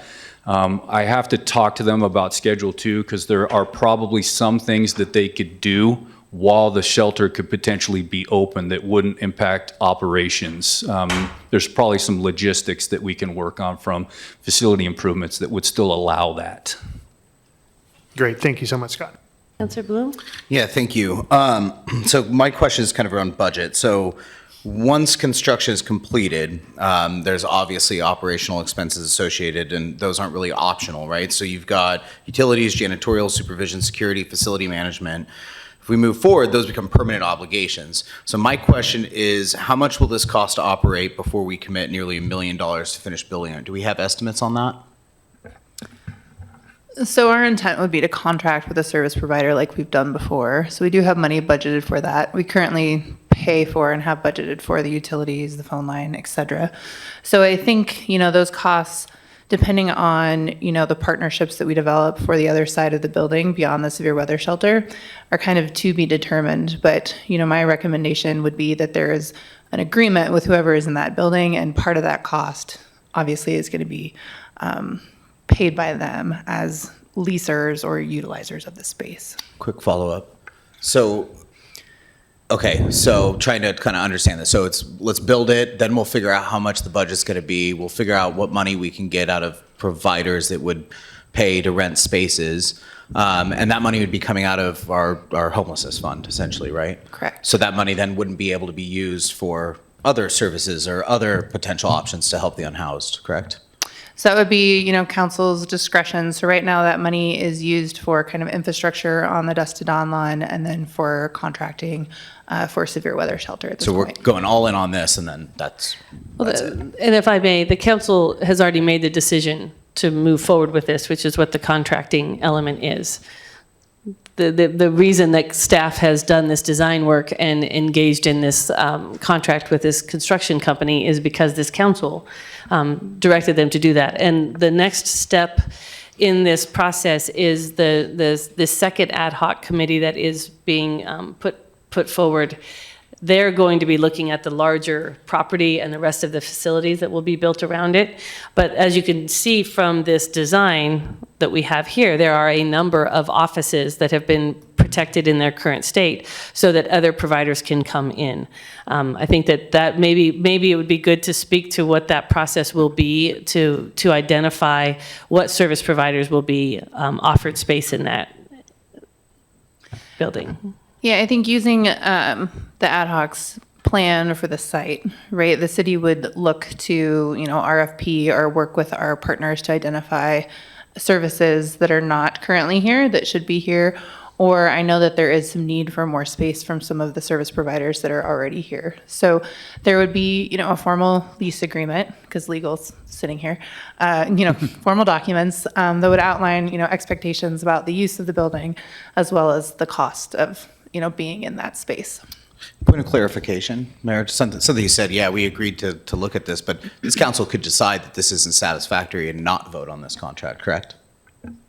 Yeah. Okay, thank you. Councilor Kaplan. Great. Thank you, Mayor. And thank you, Scott. We purchased this building now two years ago, and we knew that there was going to be, it was for the specific purpose of severe weather shelter and other services that could be provided for emergencies or for homeless services. It was a unanimous decision by the council at that point. We knew there was going to be some needed infrastructure improvements and then also some operating costs associated with that, but we decided that we needed to do that. So I really appreciate you coming forward today with this contract and really working creatively to try to find a way to get it done, as low a cost as possible, and also as quickly as possible to make sure that it's available for this next winter. I mean, I'm very focused on making sure that this gets the garage space, which will be more than a garage space, will be a lot nicer than just a garage space like it was last time, will be available when the weather gets really cold. Again, according to this council's direction and resolution to open a severe weather shelter when the temperature dips below 32 degrees. So my question really is about the heating and cooling facility in the shelter space, the primary shelter space, the formerly garage space, I'll call it. That's a new unit. We had a conversation about this. That's a new unit because the existing units are, the mechanical engineers determined that they were working pretty hard to try to get the spaces heated or cooled. But we have an administrative policy in this city that says that we don't put in natural gas fuel equipment that emits carbon. And that's been spec'd, that particular unit has been spec'd to be a natural gas unit because the other two units are natural gas. So my question really is, do they all need to be the same? Could we spec that new unit, that is a new unit, it's not there yet, could we not add to our carbon footprint by speccing that with a high efficiency electric heat pump system instead of a natural gas unit? That's my first question. Yeah, we can partition that structure out and look at, have Outlier work with their HVAC engineers to develop and spec a heat pump for the additional cooling and heating needs for the facility. and what the electrical loading would look like and the electrical connections for that is a kind of a standalone process. So right now, as part of this, we have this guaranteed maximum price, and I'll get into the weeds a little bit here, but some of these things are not fully and formally designed. It's a system, it's a hot water heater, it's this and this. The subcontractors then formally design what that component looks like and how it gets installed, and then they take it from there and get it permitted. So we can look at it as the one unit could be a standalone package, and so that alternate would be $60,000 to add that additional unit. The cost for electric versus natural gas and the basic equipment of the system is relatively similar. Your additional cost is going to be the electrical wiring and conduit and any sort of upgrades to the panel that would be required. So for one unit, it would be relatively small, and we still need to work through the costing with Outlier on that. I know that in speaking with them to do all three, the cost would be generally the same for the equipment, but you're looking at $85,000 to do the electrical system upgrades, and that's kind of a surface level look, panel upgrades, conduit upgrades, some demolition that would need to occur in the facility to run that conduit to all three locations for those units. So we can partition that out for sure, and task Outlier with one, and then work as a side stream on the other two potential moving forward. They operate, you know, and maybe that's one of those logistic things that those don't get changed out, you know, by that November 1st deadline. We have adequate heating and cooling installed with that third unit for the garage space, and then the other two get replaced outside of kind of our schedule threshold that we've established. Okay. A follow-up? Yeah. Great. Yeah. Thanks, Scott. That's helpful. I know that there's also currently an electric hot water heater in the building. We had a conversation about this. There's minimal water heating needs in the current space. There are 3 water sinks that have hot water. So part of the spec is to actually put in a larger water heater that can heat the showers as well. And I know that you told me earlier that that's not been spec'd yet, whether that's electric or gas. That could also be spec'd to be an electric as well, in order to comply with our administrative policy not to use carbon emitting equipment in the building. That could be spec'd as an electric hot water heater, and it's hard with this little pointer here, but yeah. That green storage area is, the design plans call it the utility closet, and that's where the new hot water heater will go. And so this area where the bathrooms and showers are going is all going to get reconstructed with new electrical and plumbing. So it would be, you know, in line with kind of the project scope to run power to power an electric water heater in that utility closet. We just need to provide Outlier with directions so that they can provide their subs with that direction. And then just to follow, which would save also, if it's not gas, you don't need to perforate the membrane, the ceiling and then the membrane roof in order to do an exhaust. Yeah, you would need the venting. You would need the venting for an electric. And then I just have one tiny little thing. There's a door that's been bothering me. It seems like a door to nowhere. It's, I don't know if you can see it on there, just above on the garage side, just above the green storage. There's a door. Where does that go? It seems to go into a little closet from the outside. That's the fire riser for the sprinkler system. So they're installing a fire vault outside the parking lot area and running the fire line into the building to a fire riser, and from there it goes to the sprinkler system. Got it. Throughout the whole facility itself. So it's not an egress door. No, it's a utility closet. Okay, thank you very much. Sorry. Yeah. And this is kind of the schematic design. The permit drawings in your packet as part of that guarantee get into more of those details of what gets installed in those locations. Thank you. Councillor Hanson. Thank you, Mayor, and thank you, Scott. This is the design, I think, that checks the boxes. You know, there's offices for regional partnerships. You know, it meets what we asked for. I appreciate the attention to detail and meeting our climate goals and focusing on fuel sources. I think that's important, and I appreciate you bringing up that in the conversation. I'm curious, though, with the new heating and air system, are we going to be able to filter the air? I know that the heating and cooling shelter is something that our other vulnerable populations, the housed, are going to be visiting our heating and cooling shelter, and during smoke season, I think it's going to be, super important that we have our infrastructure in. So in these discussions, are you keen to HIPAA filters or whatever kind of air filtration system we need to do to make this, truly a disaster resilient hub? Sort of. I know it from city practice.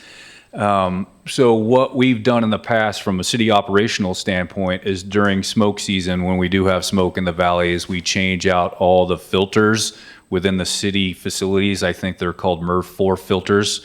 So they have a finer micron filtration point that filters out more particulate matter in the system. So that's kind of our basic operating protocol, is to install those filters during smoke season when we have smoke in the valley. So that would be the same for this facility, from our facility operational standpoint. We haven't discussed, truly like an air purification filtration system as part of that. We're kind of falling back to managing it through the appropriate installation of filters.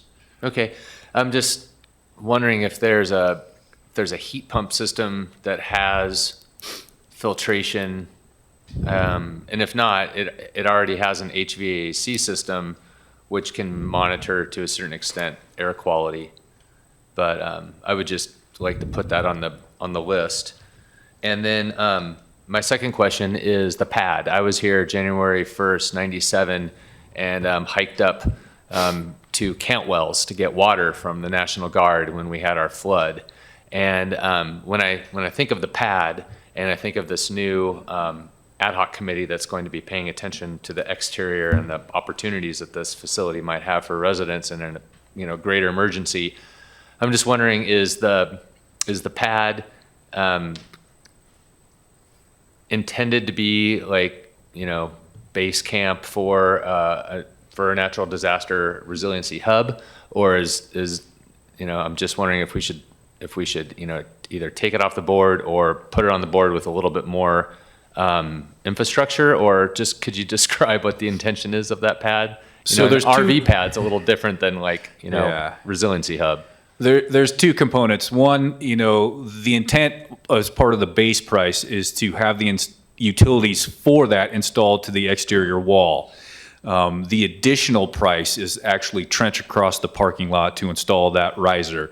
When we talked about it with Outlier, the overall intent, I think, and the city manager can correct me if I'm wrong, but was to provide for a higher level of ability to meander through a bigger emergency event. By having additional resources, be able to connect to utilities. And one of the things we talked about is, what if we have firefighters that need to camp there, and we need to bring in a shower trailer and a laundry trailer that could be parked there and hooked up and utilized during a bigger emergency operation. So it sounds like you're checking that box. Because that's one of the discussions that we had during this design phase for that, is looking at the bigger picture of potential use for that facility. We've talked about it as a hub for storing water bottles and things like that, food and things like that for a bigger emergency, so people can circle in and pick up things and come in and out of the facility itself if we were to have some larger scale emergency event. Okay, I know this facility isn't gonna do everything we want it to do, but if we're gonna spend the money on it, I'm glad to hear that those conversations are happening. So thank you, and thank you, staff. Councilor Duquesne? Thank you. Okay, so I appreciate the conversation that was had about the AVAC and HVAC system. And I remember our meetings in that building, and I was freezing to death. So the air conditioning works well. So something, I had some questions on this really quick when I look at this. First off, something that was mentioned before, this property was purchased in 2023 via the grant that had the criteria that this building has to be used for the unhoused. And having this in that capacity, this building is going to be an emergency, a severe weather shelter, correct? Correct. Okay, so I just wanted to put that out there, and it is not going to be a opioid recovery center, correct? So the intent, council's direction was severe weather shelter. Yes. And then the direction for the building, really where staff went with the designers, and I appreciate their attention to this, is to make a building that's as flexible for use as possible. Because I think there's still ongoing discussion with the ad hoc and with council and the opportunities to partner. And so the design of the building is really to allow for the severe weather shelter, allow for overflow in emergencies, allow for it to be used as an emergency center if we need to. It is not going to be a methadone clinic or anything like that. But I think, it's to be determined what social services are going to be in that building. And I heard mentioned prior about regional partners. We have 10 offices in this building. And I know we are having a new ad hoc committee, and the prior ad hoc committee had mentioned working with regional partners in these office spaces. So sending out the RFP, I don't know if that's going to come to the community or if it's just going to stay within the realm of the ad hoc committee of who will be given an opportunity and asked to be in one of these offices. I believe it's very important that we're transparent and let the community know that these are the regional partners that we are considering or that we have asked to occupy one of these offices. I think that's important. Are we considering that, or is it going to be in the ad hoc? Is it going to come to council? What is that going to look like? So it would probably be a similar request for proposal, but the city would publicize that we're looking for partners to utilize that space and using the, master plan for this space as a parameters and any additional things that might come out of the second phase of the ad hoc to kind of guide what we're doing in that building. Before they go out, would the ad hoc or council or the community members know what regional partners we're looking at? I would assume so. I don't know why not. I would hope so. I think that's important because I want us to have open conversation and communication with the neighboring community to let them know that this is the direction we're going in. And I also wanted to mention that the previous ad hoc committee had talked about, when I look at providing utilities to outdoor shower trailers.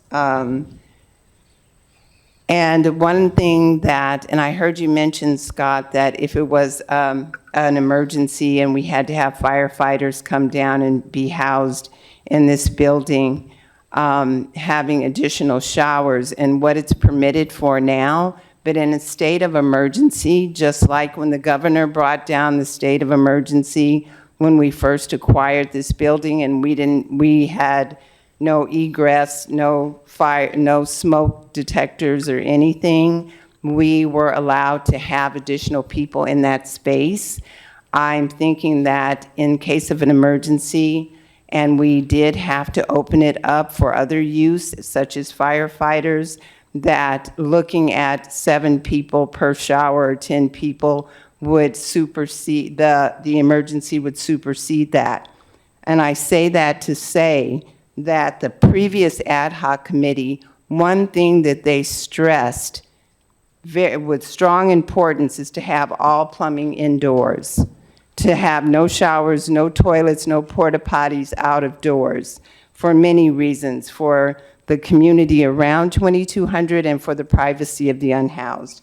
So I don't support that. I also see that we're already 86,000 and some change over budget if we adhere to just sticking to what we have. And I appreciate the suggestion of the HVAC and the upgrades and the bells and whistles, but right now I think it's important to use this building as it was purposed to be. And I don't see, looking at everything that's hitting the people right now, the general fund right now, I believe we should keep it simple and stick to what's in front of us. Councilor, you do have a question? So my question was about just the purpose of the utilities out of doors. I just wanted to make that point about the previous ad hoc question. So on here, it says that we anticipate receiving 100,000 to 300,000 K in the years to follow from the money. And is that kind of a ballpark? Can you tell us how much money we are receiving now and what that looks like? So we have a guaranteed 230,000 to come in still for 25, 26. But there are 2 more settlements that just happened, and so I'm unsure of that dollar amount that will be coming, but there will be additional funds from those 2 settlements as well. And would that money be used to go towards some concerns from Councilor Bloom, what he mentioned? I'm sorry, could you specify? Some of the concerns that Councilor Bloom mentioned was how will we pay for the management of this and utilities and things like that? Will that money go towards the additional? So as long as it falls under the exhibit that allows for the use of that money, it can be used for that. Okay, all right, thank you. Thank you. So I have a couple of follow-up questions, kind of in that same line of the RV hookup. So the ad hoc committee that is forming now, that we just finished the appointments for this evening, one of their primary element is going to be looking at what else to do with the property. And I know that the first ad hoc committee had identified some sort of more permanent housing on that site in the rest of that property. So to what extent does that pedestal limit what can be done on that site?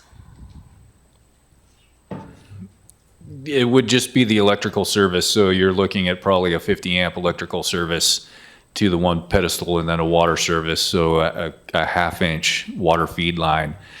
So it does limit your ability. If you're looking at a greater expanse for use of the facility, you would want to look at upsizing those utilities out into that area or another area on the site that might be used for something outside of a hookup. But we would have to plan for the potential of a trailer out there in terms of if there's housing on, there's not very much land is what I'm suggesting. And so it sounds to me, if I understand you correctly, that if we put the pedestal in, it will interfere in some way with the potential for the rest of the build out of the property. Is that correct? It could, based on sizing needs in the future, yes. Okay. And then I saw the mention of the portable toilets. And I understand from the ratios that when you have a certain number of people in the severe weather shelter, you need to have a certain number of toilet facilities for them. How does that work? How does a portable toilet work? Because we wouldn't know until we were right on that emergency that we would need an additional toilet or 2. Well, that would be that's one of the things we talked about throughout this process, and Councilor Duquesne just referenced it. If we are in a declared emergency, then we have some leeway and some flexibility about the number of people that we could put in that facility with the existing appurtenances within it without having to bring in additional shower and restroom facilities that could be hooked up on a temporary basis. I think our thought when we started this was a grander scale emergency, a community-based emergency that would require more items out there for use from community members, people, like I said, firefighters and things like that, using that facility as kind of an emergency-related hub. So that's, I think that's where we kind of ended up with what you see before you tonight as far as the design. So I think if I could give a scenario, so last winter we declared an emergency during the blizzard. We went over the capacity of the building to allow people to be in there. So in a similar situation, we could do that again and use the toilets that are at the facility. Now, if there's an extended emergency, such as a wildfire or a flood, where we have community members or wildland firefighters staying there, for multiple days or weeks, we're going to need to bring in portable services because quite frankly, it's just not going to work for that number of people. So, okay, that helps me understand. So when you say declaring an emergency, it can also be a locally declared emergency.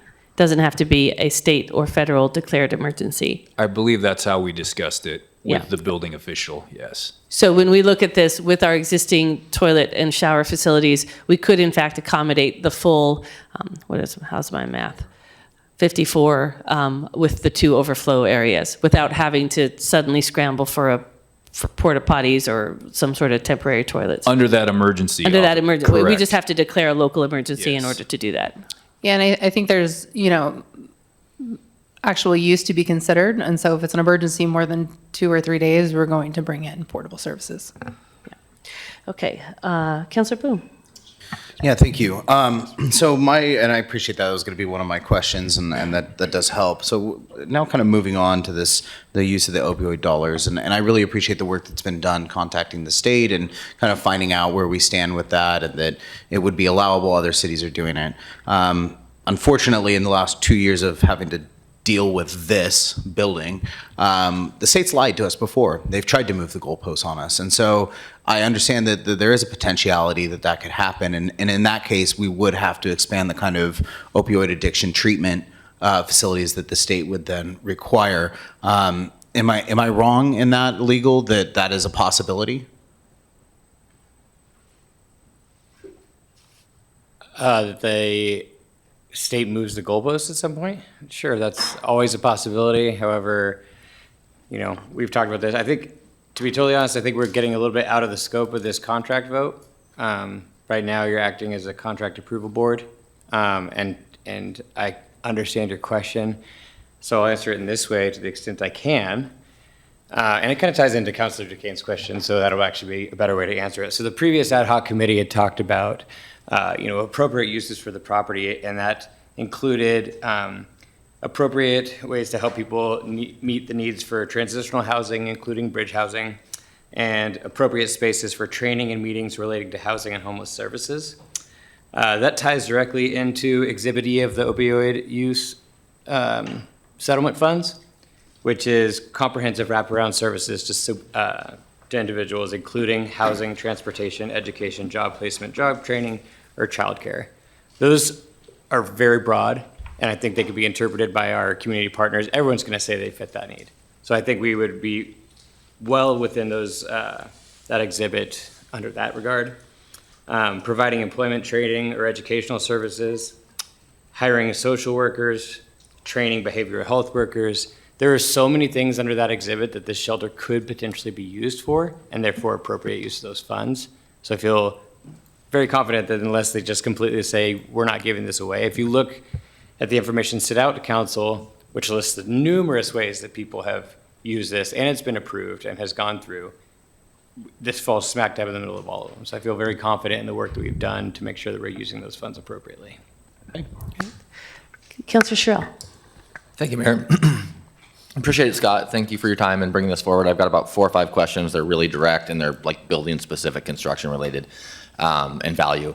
Have we had an appraisal? Do we have any idea what kind of contributory value this investment makes? And the reason I ask that is because a lot of what I'm hearing about this building and the whole process leading up to today is negative. And if we have to cut our losses and potentially divest in this building, potentially at a loss, is this $1 million approximate investment going to give us a contributory value? Have we had any appraisal at all to the construction?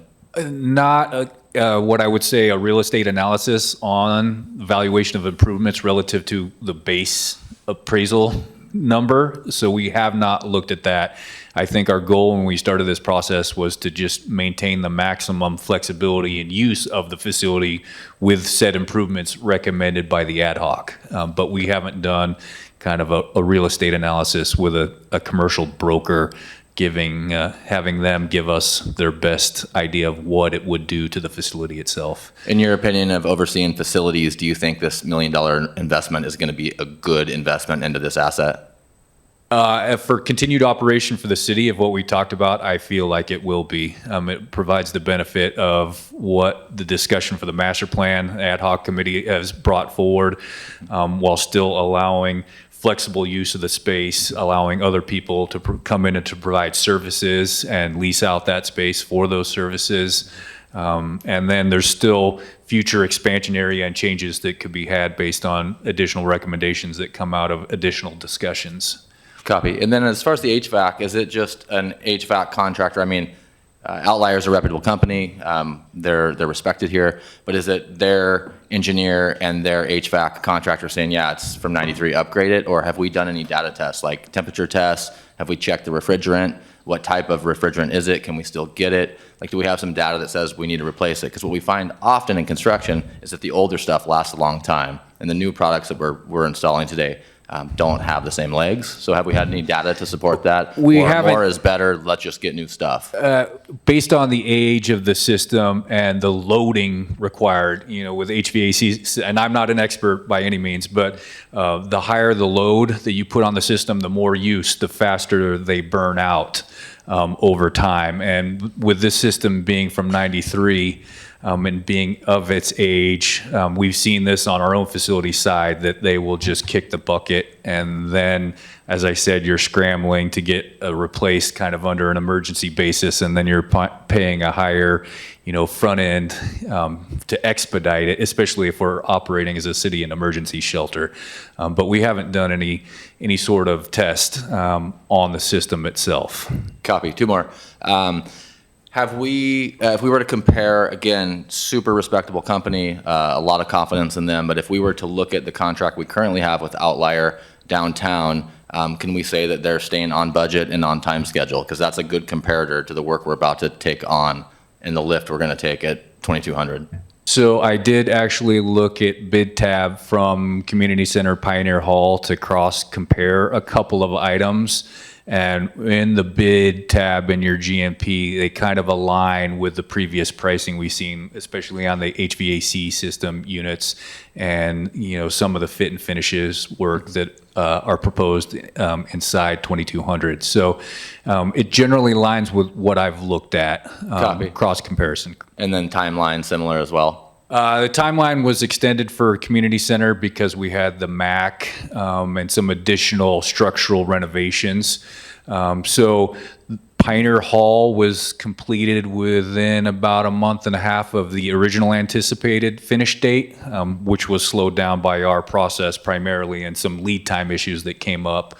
And then the community center, it's been delayed a couple more months because of the additional structural work. But I still think that there was confidence when we originally started this that they could finish on that schedule that we anticipated for those facilities, outside of potentially, as you know, some lead time issues that come up on procurement for equipment that drag a schedule down. If we give Outlier the green light, they already have all of their procurement ready to send out to their subs and give them the green light to start that process in order to kind of hold that November 1st target in place. Awesome. Thank you. That was a good answer to that. And the last question I have is not a dig to staff. It's not a dig to this building. It's just like, are we building a checklist based on the pressures we're facing now to use to do due diligence on the next building before we go buy it? Like all these meetings of the mind to go test the HVAC and to look at these systems, like we should be having before we make the purchase, not 2 years down the road. So again, not a dig to staff, like everybody's doing the best they can with what's in front of them, but are we building a checklist so we don't get in a similar pickle where the committees and the people and the emails and everybody's asking us all these like pretty good questions and we're like, we're trying. So I'll interrupt and say that that's a question for the city manager. Yeah, I think the purchase of this building obviously was a different time 2 years ago. So I think there's a lot of lessons learned, but I don't foresee us anywhere in the near future being in a similar situation in terms of procuring a building. That being said, I think we can do it better next time. Great. Thank you both. I appreciate that. Thank you, Mayor. Councilor Dale. Thank you, Mayor. And yes, being just 4 days over 2 years ago when we made this vote, I can assure you, I wish I would have thought about fire sprinklers when we had that vote. And I didn't, and I kick myself every day for that. Carmel, thank you for stepping up because this one's for you. This is kind of along the same lines as the city attorney talked about, kind of opposite though. It is, you had written in here in the packet about the proposed renovation, and I'll read it, and I do have a question at the end of this, where you said, the cross-system service center is intended to act as a central point for collaborative cross-system coordination, which is a crucial strategy for preventing overprescribing, addressing opioid misuse, and supporting individuals with OUD and co-occurring disorders. Planned upgrades, including sleeping and shower line fees, will enable the center to provide comprehensive wraparound services and a continuum of care for vulnerable populations affected by the opioid crisis. By co-locating various services and resources, the city will facilitate connections to treatment, recovery, housing, and other essential support systems, thereby addressing the goals of the opioid abatement and community support specified in the settlement agreement. I don't know what that means. Can you simplify that and give me examples? Because what I feel like is, I appreciate, despite best efforts and all the hard work for staff, I feel like we're building this plane as we're flying it, and just even tonight, I felt that scope creep has just really crept in. Yeah, So like, thank you. Thank you for help me calling. dial this in. Can I just, real quick, before Carmel gives her detailed answer, I just want to point out that we're already doing this by contracting, excuse me, with Aura and Rogue Retreat. They're doing all that? Yes. Okay. Yes, thank you for calling out my, I guess, legalese or perhaps a too verbose of an answer. I think some of it really, my analysis, it also really goes back to what the city attorney spoke about, was taking a very close look at Exhibit E. And what you'll find in Exhibit E, which is basically the outline for cities, for how cities or other counties, people, entities that have agreed to partner in the use of opioid funds. It's very specific and broad at the same time, and that is sort of in my reading of the document and my kind of understanding of the opioid crisis, is that it's broad on purpose, because the people who suffer from opioid abuse have need a variety of care options. And so the terms of the settlement were written kind of broad on purpose. There are some, so I think the long language was sort of my attempt to try and summarize Exhibit E, if that answered it. Okay, thank you. Councilor Hanson. Thank you. One more question about the emergency part of the emergency shelter. Are we putting in a generator plug on the outside? Power goes out, city has generators everywhere. It seems like if we're doing all this upgrade work, we need to have some sort of ability to hook up to a generator. We haven't talked about transfer switch installation on the exterior of the building where the panel is, but that's something that I can raise with Outlier as part of the process. So Yeah. you could plug in.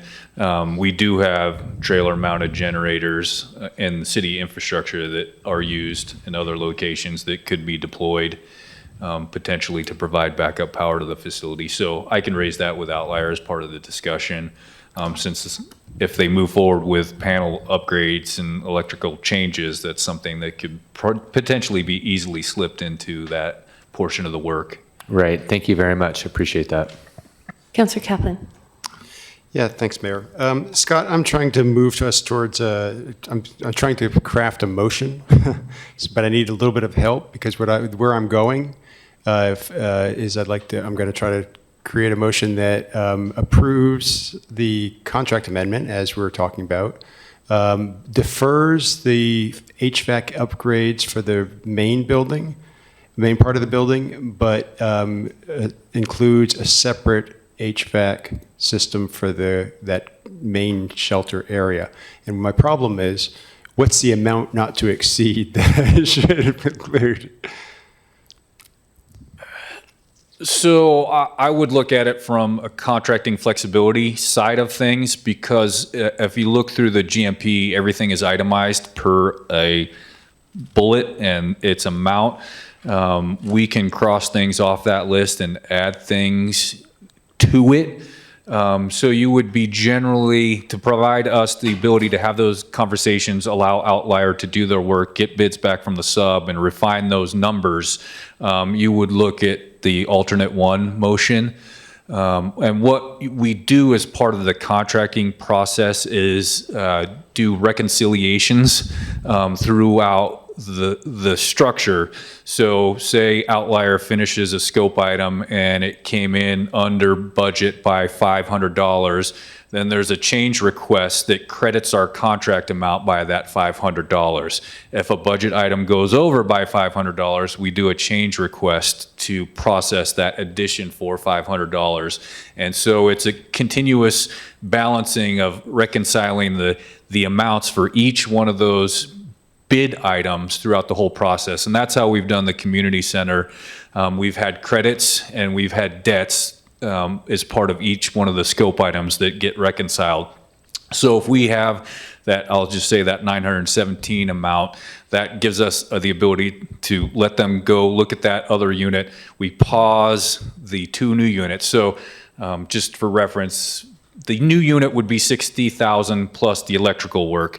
A replacement of the 2 existing units is anticipated to cost 80,000. So you have kind of that balance there of washing those 2 out with a little bit of additional money for potentially the electrical upgrades that might be required that we haven't looked at yet. The change, if they anticipated the hot water heater under the original scope to be gas, to change that to electric. And there's just from a contracting flexibility a little bit more granted to staff to maneuver through that process. Councillor Duquesne. Thank you. I know we're kind of going back and forth, but Carmel, this one's for you. I'm looking at Exhibit E, and it says, lays out a variety of ways that recipient can comply with the terms of the settlement agreement regarding the opioid fund. So if looking at the 10 offices that are at 2,200, if there was a regional provider that assisted, it was a resource and could direct people to go to A, B, or C location to get treatment, would that satisfy that need? Yes. Yeah, and that's a great example of speaking to the flexibility that the settlement really wanted cities to have in helping treatment, which is a lot of times partnerships. I want to express the importance that we adhere to the ad hoc committee, the previous ad hoc committee, because I was one of the liaisons, and one thing that they really stressed was using this as a weather shelter. That's what it was the grant was written for that. That's what it is. And so I want to really stress the importance of hearing and listening to our community. Thank you, Carmel, for your answer. Any remaining questions? Councillor Sherrill. Thank you. This is probably for City Attorney. Do we have any prepayment penalty on the private debt that we hold? Like, do we have any debt on this building still? I believe we have a private note for 20 years. Do we have a prepayment penalty? If we have to bail out of this and sell this asset to recover funds because it doesn't work, we build it and nobody comes, or we have whatever problems, the goalposts move, can we get out of the debt if we had to? Yeah, we just have to pay it off. Without penalty? Yes. Copy, thanks. Are there any final questions? The floor is open for a motion. Councillor Kaplan. I move to approve the contract amendment with Outlier Construction Company for the emergency shelter upgrade project, pausing replacement of the 2 existing HVAC units and including a separate HVAC system for the primary severe weather shelter space not to exceed $917,250. Is there a second?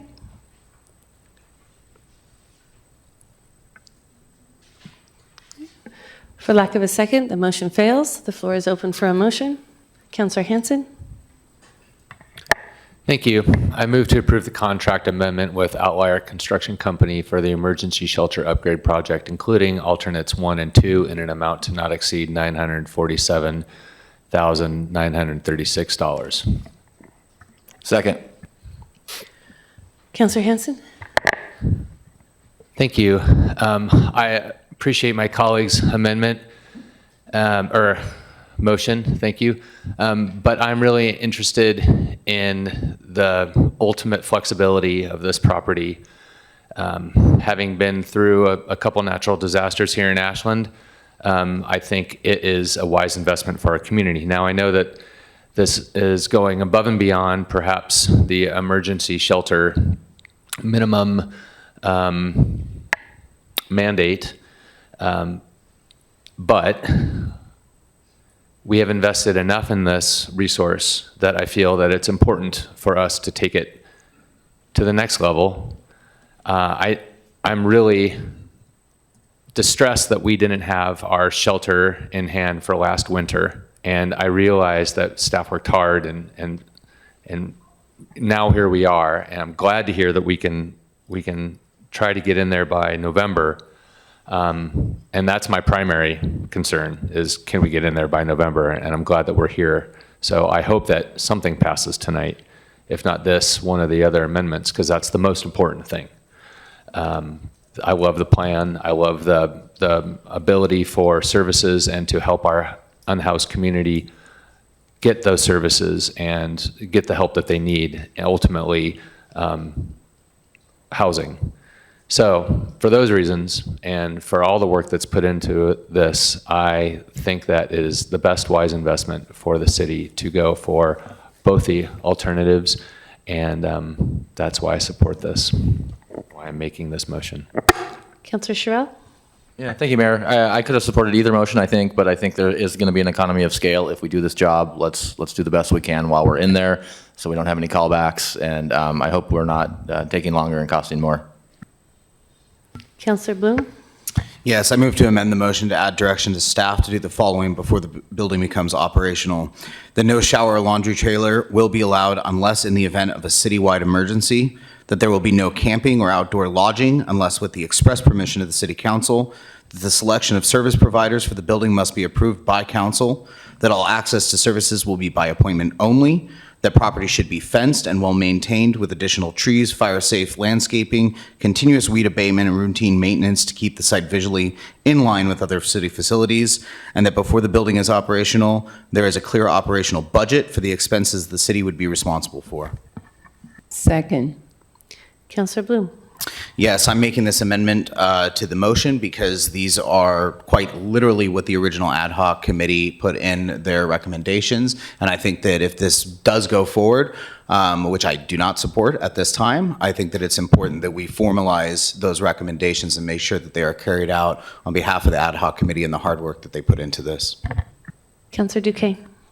Thank you. I would like to ditto what my colleague said. The ad hoc committee took 6 months out of their life and hours out of their life and away from their family to spend good time collaborating with everyone, housed and unhoused, and business owners, to put together a consensus, a common ground that we could all live with and live together. So I want to make sure that our community is heard and thank them for their work and do it the right way the first time. Is there any discussion on the motion? Counselor Dale? On the amendment, Mayor? On the amendment. Yeah, okay, yeah, and thank you, Counselor Bloom. I was sitting here thinking as you were reading it, I was following it along. Yeah, this is something I still struggle with the fact, despite the absolute best efforts of staff, and Scott, especially you and your team, you've done exactly what we've asked you to do. But I still see this, I still struggle with the kind of lack of a vision, and that's on us. And we're trying to just come up with ideas that just seem to be happening in real time. So any sense of metrics or KPIs or otherwise performance measurements is, I think, absolutely just fundamental to the success of this project. Counselor Hanson? Thank you. I mean, yeah, that is exactly the original ad hoc's verbiage off of the document that came back to us. I am a little concerned with the amendment only in practice that this body isn't always here in an emergency like the city manager is here in an emergency. So I would just suggest that that we amend the amendment to council or city manager or deputy manager. I think that's a great amendment, but I'm concerned that we're going to get hung up on city council if we ever need to pull that lever. Yes, you can. Yeah, just to address that. So specifically, I said, with the shower laundry trailer, in the event of an emergency, that the city manager still retains that authority to do that. I understand the other concerns. I don't see how they relate to an emergency. So I don't see a situation where picking a service advisor would be under an emergency situation. So that's all I'm thinking. Go ahead. Yeah, I Councilor appreciate Hanson. the clarification because you read it really fast. Okay, great. We'll read it again slower before we vote. Councilor Kaplan. Thank you. Yeah, in addition to reading it, again, I'd like to see, now I have the master plan open, and I don't see the specific language. You said it was literally, Councilor Bloom said that it was literally from the ad hoc master plan. I just don't see it. So when you read it again, if you could direct us to that space so I can follow along. Yeah, I can't direct you to the exact document. This is from literally members of the ad hoc committee, and just from memory, I remember we clearly discussed that there would be no congregate shelter, that there would be no outdoor shower trailers, that the facility would be upkept, including the weed abatement. I mean, those are all very, very clearly defined from the ad hoc committee in order for us to go forward. Okay, is there any other discussion on the amendment? Mayor, Okay. I have a point of order, just because Sure. I'm trying to, in my brain, and there's a lot of things that were just said, but practically attach this to the role as a contract approval board. So I totally see your point, and I think that's a great direction to give staff. Tying it to approval of a contract, in my mind, the two motions are unrelated.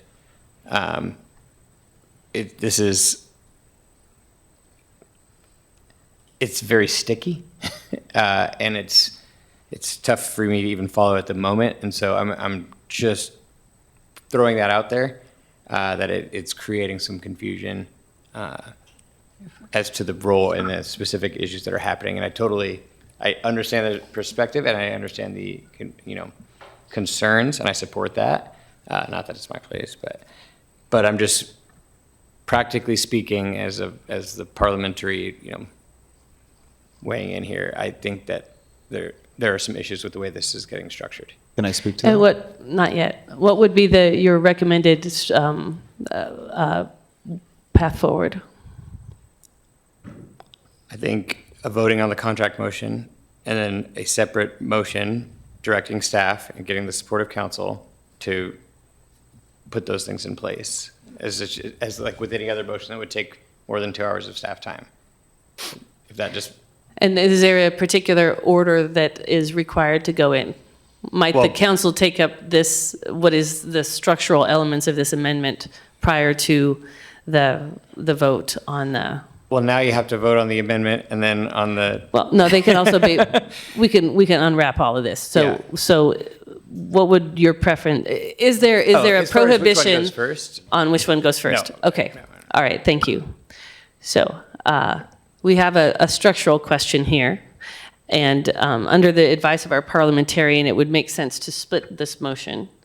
And so I will put it to the amendment maker as to what you would like to do. Make that a title for me, jeez.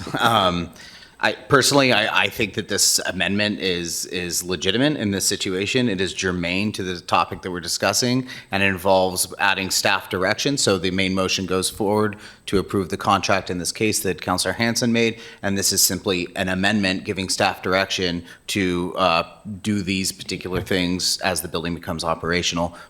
And I'm happy to, if it's easier for everybody, to withdraw this and for us to make a separate motion. But I would like to see my motion on these items to go before the contract approval. So you're willing to withdraw your motion. It would come back then to the primary motion maker in terms of, would you be willing to withdraw your motion so that this amendment could go first? Okay, so let's go ahead and go Happy through to that withdraw the process. motion. Thank you, Councilor Hanson. And go ahead and formally withdraw your amendment. And I formally withdraw my amendment. Okay, the floor is open for a motion. Councilor Bloom. I move to direct staff to do the following before the building becomes operational. That no shower or laundry trailer will be allowed unless in the event of a citywide emergency. That there will be no camping or outdoor lodging unless with the express permission of the City Council. That the selection of service providers for the building must be approved by council. That all access to services will be by appointment only. That property should be fenced and well-maintained with additional trees, fire-safe landscaping, continuous weed abatement, and routine maintenance to keep the site visually in line with other city facilities. And that before the building is operational, there is a clear operational budget for the expenses the city would be responsible for. Second. Okay, Councilor Bloom. I've already spoken to this. Councilor Duquesne. Is there any further discussion on the motion? Can I get a point of clarification on the motion? So appointment only and operational budget, that is not pertaining to the severe weather shelter, but the other side of the building, is that correct? That is correct, yeah. Access to services will be by appointment only. I don't see the weather shelter as a service provided. It's part of what we do. Councilor Hanson. And thank you for reading that again. And the pace helped me, but I caught something in there that still concerns me, and that's camping. Again, state of emergency. I think, city manager and city council. What are we talking camping? Firefighters camping? They might be camping. I just don't want, I don't hate to get stuck in the weeds here, but I don't think that city council needs to have that ultimate control. I think city managers should share that. And they do under an emergency declaration. Councilor Kaplan. Yeah, I guess I'm not sure why this is necessary, given that this council already approved, and I did follow along now in the prohibited uses, and they do track fairly closely with the prohibited uses. The wording is not exact. In fact, the prohibited uses drop-in services. It's not an affirmative requirement for an appointment. It's a prohibition against drop-in services. But in any case, the ad hoc committee, the master plan was approved by this council. It is in force. I'm not sure why we need an additional direction to staff to repeating very much the same things. Would you like me to answer that? Sure. I think that it's important that we ensure that we hold everybody accountable to what was agreed on, and formalizing it in a motion, as we've all discussed before, seems to be the path forward that works best. Okay, we're going to continue to move this forward. It's 8:23 and we have other business to carry on. Is there any other discussion about this motion? Roll call, please, Alyssa. Sherrill? Yes. Dale? Yes. Bloom? Yes. Kaplan? No. Duquesne? Yes. Hanson? No. Motion passed. So the floor is open for a motion regarding the contract. Councilor Hanson? I move to approve the contract amendment with Outlier Construction Company for the emergency shelter upgrade project, including alternates 1 and 2, in an amount not to exceed $947,936. Is there a second? Second. Councilor Hanson? Again, thank you, staff. And I want this to be the most flexible as possible. And just, I agree with Councilor Kaplan on the amendment. We've already agreed to this, so I appreciate what's trying to be done here, but that's why I voted no on that. And I support this amendment or this motion with both of the alternates. And thank you. Councilor Sherrill? Is there any further discussion? Councilor Bloom? Yes. I put in the time to review the plans. I've read the master plan recommendations and considered this design. But I've also asked myself whether the fundamental questions have really been answered. And for me, the answer is no. I don't believe we should invest nearly $1 million in renovations without knowing what it will cost to run this facility or who will be responsible for doing so. I don't believe we should continue building out a site that still raises neighborhood concerns, still suffers from basic infrastructure limitations, and still risks being pushed into a direction this council didn't intend. At some point, we have to stop and ask whether the best way to fulfill our obligations is by doubling down or stepping back. This is nearly $1 million that could be spent in a lot wiser ways. We could spend a lot of money that we have budgeted for homelessness services that could be stretched throughout this community and serve maximum purpose. Or we could go forward with this and ask ourselves if it fits into Ashland's long-term strategy, or if we are simply just trying to repair mistakes of the past and it is simply a vanity project. So I have been on the council for, this is my 7th year now. And even from the very beginning, we had some serious conversations about the needs of our unhoused people. And one of the immediate needs was that we needed a severe weather shelter, because at that point they were bouncing from church basement to church basement. And our community partners in the churches were having more and more difficulty being able to maintain their part in that partnership. And we were at very serious risk of people dying during these severe weather events. And every time they came about, our community had to scramble. We also know that we are facing a crisis that is very much a housing crisis, it's a mental health crisis, it's an addiction crisis.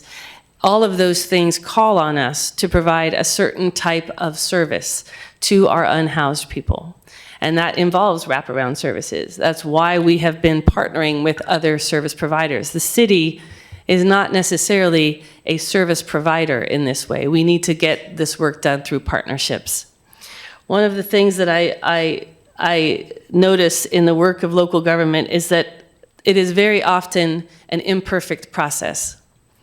We would have loved to have had a master plan in place, but our county refused the money that would have allowed us to build that master plan. So when the state came through with one-time only money, and it was clearly signaled that they were paying for infrastructure this year and then they were moving on to housing services next, we understood that there was a single opportunity to move, even though we didn't have the exact plan laid out that we wanted. And we took what I think, and I still think, was a very important step. We got funding from the state. We got funding from grants. We've put some of our own into this process so that we could buy a property. Did it move faster than we wanted? Absolutely. Were we pressed by grant deadlines to do things in a way that wouldn't be the way we would love to do them? Absolutely. Those things are all true. But we now have possession of a piece of property that we have continued to move forward with, and now with the design I see up here, is really well positioned to do what we have known has needed to be done for a good long time. It also gives us the potential to have additional emergency services provision in the event of a major disaster, earthquake, fire, and it also allows us to have some land to work on transitional and workforce housing. So yes, the pathway here has not been perfect. It has had its bumps, but I think staff has done a tremendous job of bringing us back what our first ad hoc committee said they wanted us to do and what this council agreed to do. So it's my hope this evening that this council will approve this contract and allow this work to get started so that we can have our shelter in place and have that process moving with our local partners by the late fall here by November. Is there any further discussion? Councilor Duquesne. Thank you. I appreciate what Councilor Bloom brought forward, and this is my second term on council, and I remember when I got here, one of my hopes was that we could have a weather shelter, because I too witnessed everyone scrambling in the community to find some place to house people when it was freezing outside. And winter comes every year just like Christmas, but you would act as if we didn't know that. So did we get here on a rocky road? Yes, we did. Are we ever going to do this again? No. However, we're here, and what we have in front of us, I want to make the most of it, and it was mentioned that this council might not be here forever. However, while I'm here, I'm going to hold people accountable to make sure that this is operated in the best possible way for the citizens of Ashland. Any further discussion? Roll call, please, Alyssa. Hanson, Yes. Duquesne, Yes. Kaplan, Yes. Bloom, No. Dale, No. Sherrill. Yes. Motion passed. Thank you. Thank you, staff. We have been here for a solid 2.5 hours, so we're going to take a short break. Counselors, please be back in your seats at 8:37 by the clock to my right.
We're reconvening.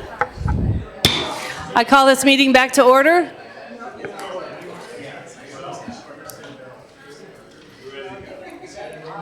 Councilors, we are back in session. We are now to new business, the 2025 Ashland Community Wildfire Protection Plan. So Mayor and Council, Chris Chambers is here tonight to answer any additional questions. You may remember we went over this during a study session in July. So this is the year-long process that resulted, 2-year-long process, sorry, I rounded down inappropriately, that resulted in this updated Community Wildfire Protection Plan. So if you have any questions, Chris is here to answer those, but we are here for the adoption of this plan tonight. Councilor Bloom. Thank you. Thank you for being here. I know we went over this at length, and so I appreciated not having to spend too much time this weekend on it since we did previously, and really just looking at some of those changes, which I appreciate you incorporating. It's kind of a two-part question. I'm going to try not to laugh asking it, but this plan doesn't include logging 10,000 acres of pristine, rare, old-growth forest, does it? It does not. I didn't think so. Would you care to take the opportunity to respond to some of these just kind of blatant falsehoods that are being put out in the community by some? I'm not going to spend a lot of time on it. Given our history of very responsible, forward-thinking, and ecologically informed fuels reduction in the watershed, I think our track record speaks for itself. This plan does not change any of that direction that's been approved by council and the previous CWPP, nor in the Ashland Forest Plan that was approved in 2016 and will be updated in the coming year.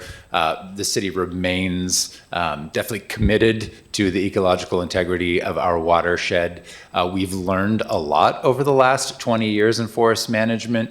And that it would not include clear cutting in our watershed, nor would it even be legal in the federal lands above us in the Ashland Creek watershed, which is designated a late successional reserve. So it's not even a possibility that's on the table as part of this plan or any other plan. Thank you so much. You're welcome. Councilor Kaplan. Yeah, thanks.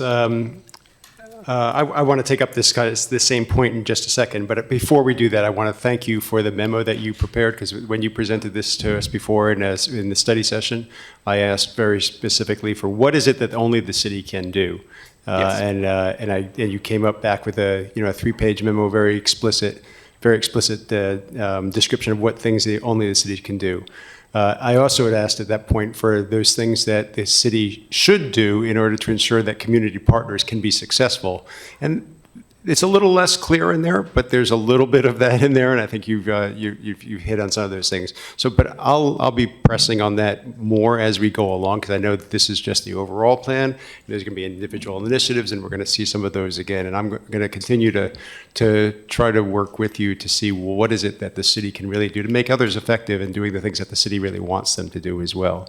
Because I think that that was one of the lessons that I took away from this new approach to the community wildfire protection plan. On this question that you just answered, yes, thank you for confirming that there's not going to be clear cutting of 10,000 acres. There is, however, some discussion of thinning of forest canopy in the upper watershed in order to increase snowpack and things like that. And the reference, it's a kind of a passing reference in section 12, with not super well explained, although there's some reference to some academic literature on it. But then in terms of the actual initiative, there's an initiative to facilitate creation of a climate smart plan for the entire Ashland watershed. So I wonder if you could just explain a little bit more. What is a climate smart plan? How long does it take? Who's involved in all of that? And when are we going to start doing that? It seems like it's going to be a pretty long-term project.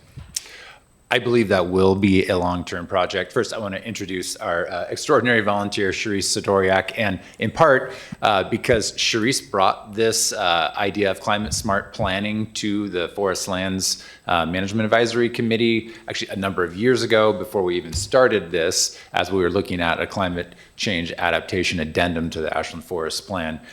Climate smart forestry is actually a process that was created by, I hope I don't get this wrong, the National Wildlife Federation.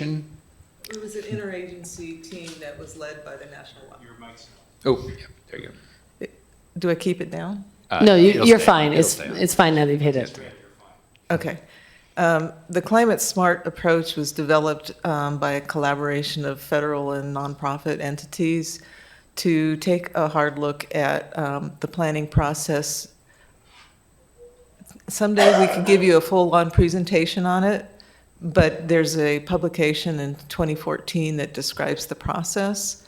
It means looking at the future with a lens on that's different from the past, dealing with uncertainty.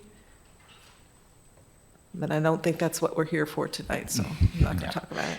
And I will add to that we don't expect that we will be able to engage in that process during the current administration, because we're talking about the Ashland watershed, which is over 90% federal land. So I don't think we're going to get traction on that particular issue, at least not for the next few years. But it's good that we have it in our plan as a placeholder, and when we have a more climate-friendly administration, I think that's something that we can take up and hope to make some headway on. Thanks, Chris. Thanks, Therese. And I would just add to that particular framework is specifically for natural landscapes, the Climate Smart framework. And so you'll hear frameworks that are specifically for communities and community assets, and then there are other frameworks that are for natural landscapes. And in fact, one of our Ashland residents was one of the authors of one of the chapters for that. So there has been a lot of work in the conservation world around that, with National Wildlife Federation being the lead organization. Other questions? Councillor Duquesne. Thank you. One of my questions is, I remember when this was brought in front of us the first time. So it says that a conservative estimate of $80 to $100 million. So that's in a 10-year time frame. So that's $10 million per year. How are we going to get there? Where's this money going to come from? We have a $372.5 million budget, and that is not in the budget. Where's this money going to come from? In part, it is in the budget. The community, or the wildfire risk reduction fee that was passed by council, very forward-looking move on the council's part, does create a fund that is dedicated to wildfire risk reduction. Mm-hmm. That is part of the calculation, and more, not that fund is enough to get us to $10 million. It's nowhere near that. But what that fund creates is a down payment so that we can go out to state, federal, foundations, you name it, and we have a match fund that we can then extend out and say, hey, we have put our money where our mouth is as a local community. We have skin in the game. We've been doing this actually for a long time, back to the 13-15 biennium, in having a fee dedicated to wildfire mitigation. So we have a good track record. We've performed on that. We have, we doubled down on it in this current biennium. And we are looking to be an example community for the entire country, and we have this money. And so we hope that what that will do is allow us to access the millions of dollars that are listed in the plan as a potential budget. And a very similar thing happened 21 years ago when we approved the original Community Wildfire Protection Plan in 2004. We didn't know where the money was going to come from. At that time, we thought the budget was $10 to $12 million to do the project. We ended up with $33 million and counting. As we had success in the project, we attracted funding, we found other funding sources, we lobbied for dollars. So we more than doubled what we thought the budget would be, and we made a very successful, forward-thinking project. I'm hopeful that we will have an experience that is similar this time around as we look at protecting our community and doing the necessary work that we need to do. But I can't honestly sit here and say there's money in the bank. We're going to have to figure that out. Mayor? Yes. Mm-hmm. Thank you, Chris. I appreciate that explanation. And that was, years ago when that happened, and looking at the federal government where we are right now, there are no grants, there are no federal dollars. Yes, the citizens were taxed with the wildfire fee, and that is not going to get us to the 10 million. So I just don't see how we can get there. Is there some sense of urgency? You mentioned before how Ashland is the leader in the nation and it's wonderful to be the leader. However, I don't see where the funds are going to come from to get us there. So that is my question. When I saw this, the wildfire fee, the $6, that's implemented, but that's not going to get us there. No grants or no federal funding is in place. So it's not clear to me. There's still a federal grant that's in its last year, and it's actually the same funding that we got to fund the creation of the CWPP. It's called the Community Wildfire Defense Grant. It's still in existence. It'll be in its last year. We can apply coming up this fall or winter when they release the notice for that grant. So it'll be the 4th year of that grant. It allows communities to apply for up to $10 million for implementing a plan that we just finished. So we'll be in pretty good position to do that. That is one of the only federal remaining funds that I know of for this kind of work. Whether or not we engage in that, I know we're having issues with language in federal grant agreements. Maybe this one works out for us. I hope it does. I'm also encouraged that the state legislature passed $43 million in wildfire mitigation and prevention funding, apart from the money that they are paying to put fires out right now. This is separate dollars that were carved out by the legislature, and that is something that we're going to have to write a really good grant application for, and I think we can do that and be very convincing at the state level to get funding as well. So this is A follow-up? Yes. So question about that, thanks, Chris, is that if this is going to move forward and if it is going to pass, my question in here when I was reading and looking through this is some people are not able to. It said that every individual is responsible, and it mentioned institutions and individuals and property owners. If you are a property owner, it doesn't necessarily mean you have X amount of dollars to do this to your home. My concern is that this is not mandatory. Can you explain that question? You're concerned that it is not mandatory? Not mandatory for someone to harden their home. So many communities have already looked at landscaping and done things in their community, around their house for fire mitigation, right? And so my concern in looking at these goals and where the city wants to go, if I'm a property owner and I don't have the money to harden my home, am I going to get penalized? Is it going to be mandatory? What is that going to look like? Thank you. The intent in the plan is to help those who need the help to get there. So lower income landowners, just like we have utility bill assistance program for home heating and air conditioning in the city, we can come up with a threshold for income that people would qualify to have some significant proportion of the work done for them out of funding that we have either from the fee and a combination of some grants that we're able to get to make that happen for people. We have some of the contracting capacity in place in the community. We need to train a lot more contractors on how to do the work that we want them to do. And I think we can get there pretty quickly, that we can offer the services and help people get to the point that they need to be for wildfire protection without a lot of out-of-pocket expense. I appreciate that, and it's been my experience that some people will fall through that threshold, and that's where my concern lies. Thank you. Thank you. So a couple of things just to make sure we have the clarifications. That $10 million a year, that includes the estimates for what individual homeowners would also need to do, correct? So that's not, we're not looking at the city having to have a $10 million a year budget to do this work. Is that correct?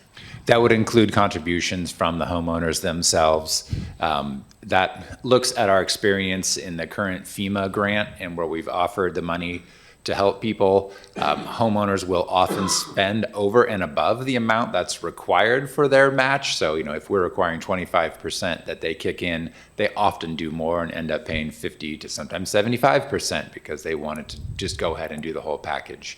I used those numbers that we got, so real world numbers from our own city out of the FEMA grant experience to run those calculations.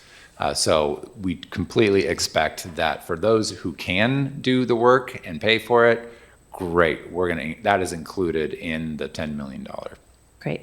And I know when we had the study session here at council, there was a conversation that was kind of linked, I believe, to this question that Councilor Kaplan had asked, which is, where are we at in terms of our staffing, our existing staffing, in terms of moving forward those elements that are uniquely the city's to move forward?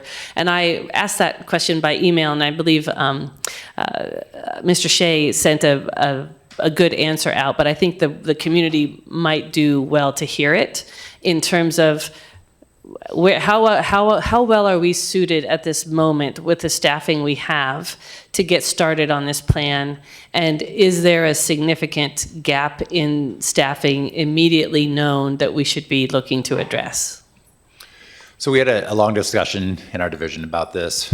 We feel like in the 2 years of kicking off the plan, we have staffing right now at a level that we can make the heavy lift and get this plan off the ground into implementation, including writing grants, developing codes that would be necessary to move this forward.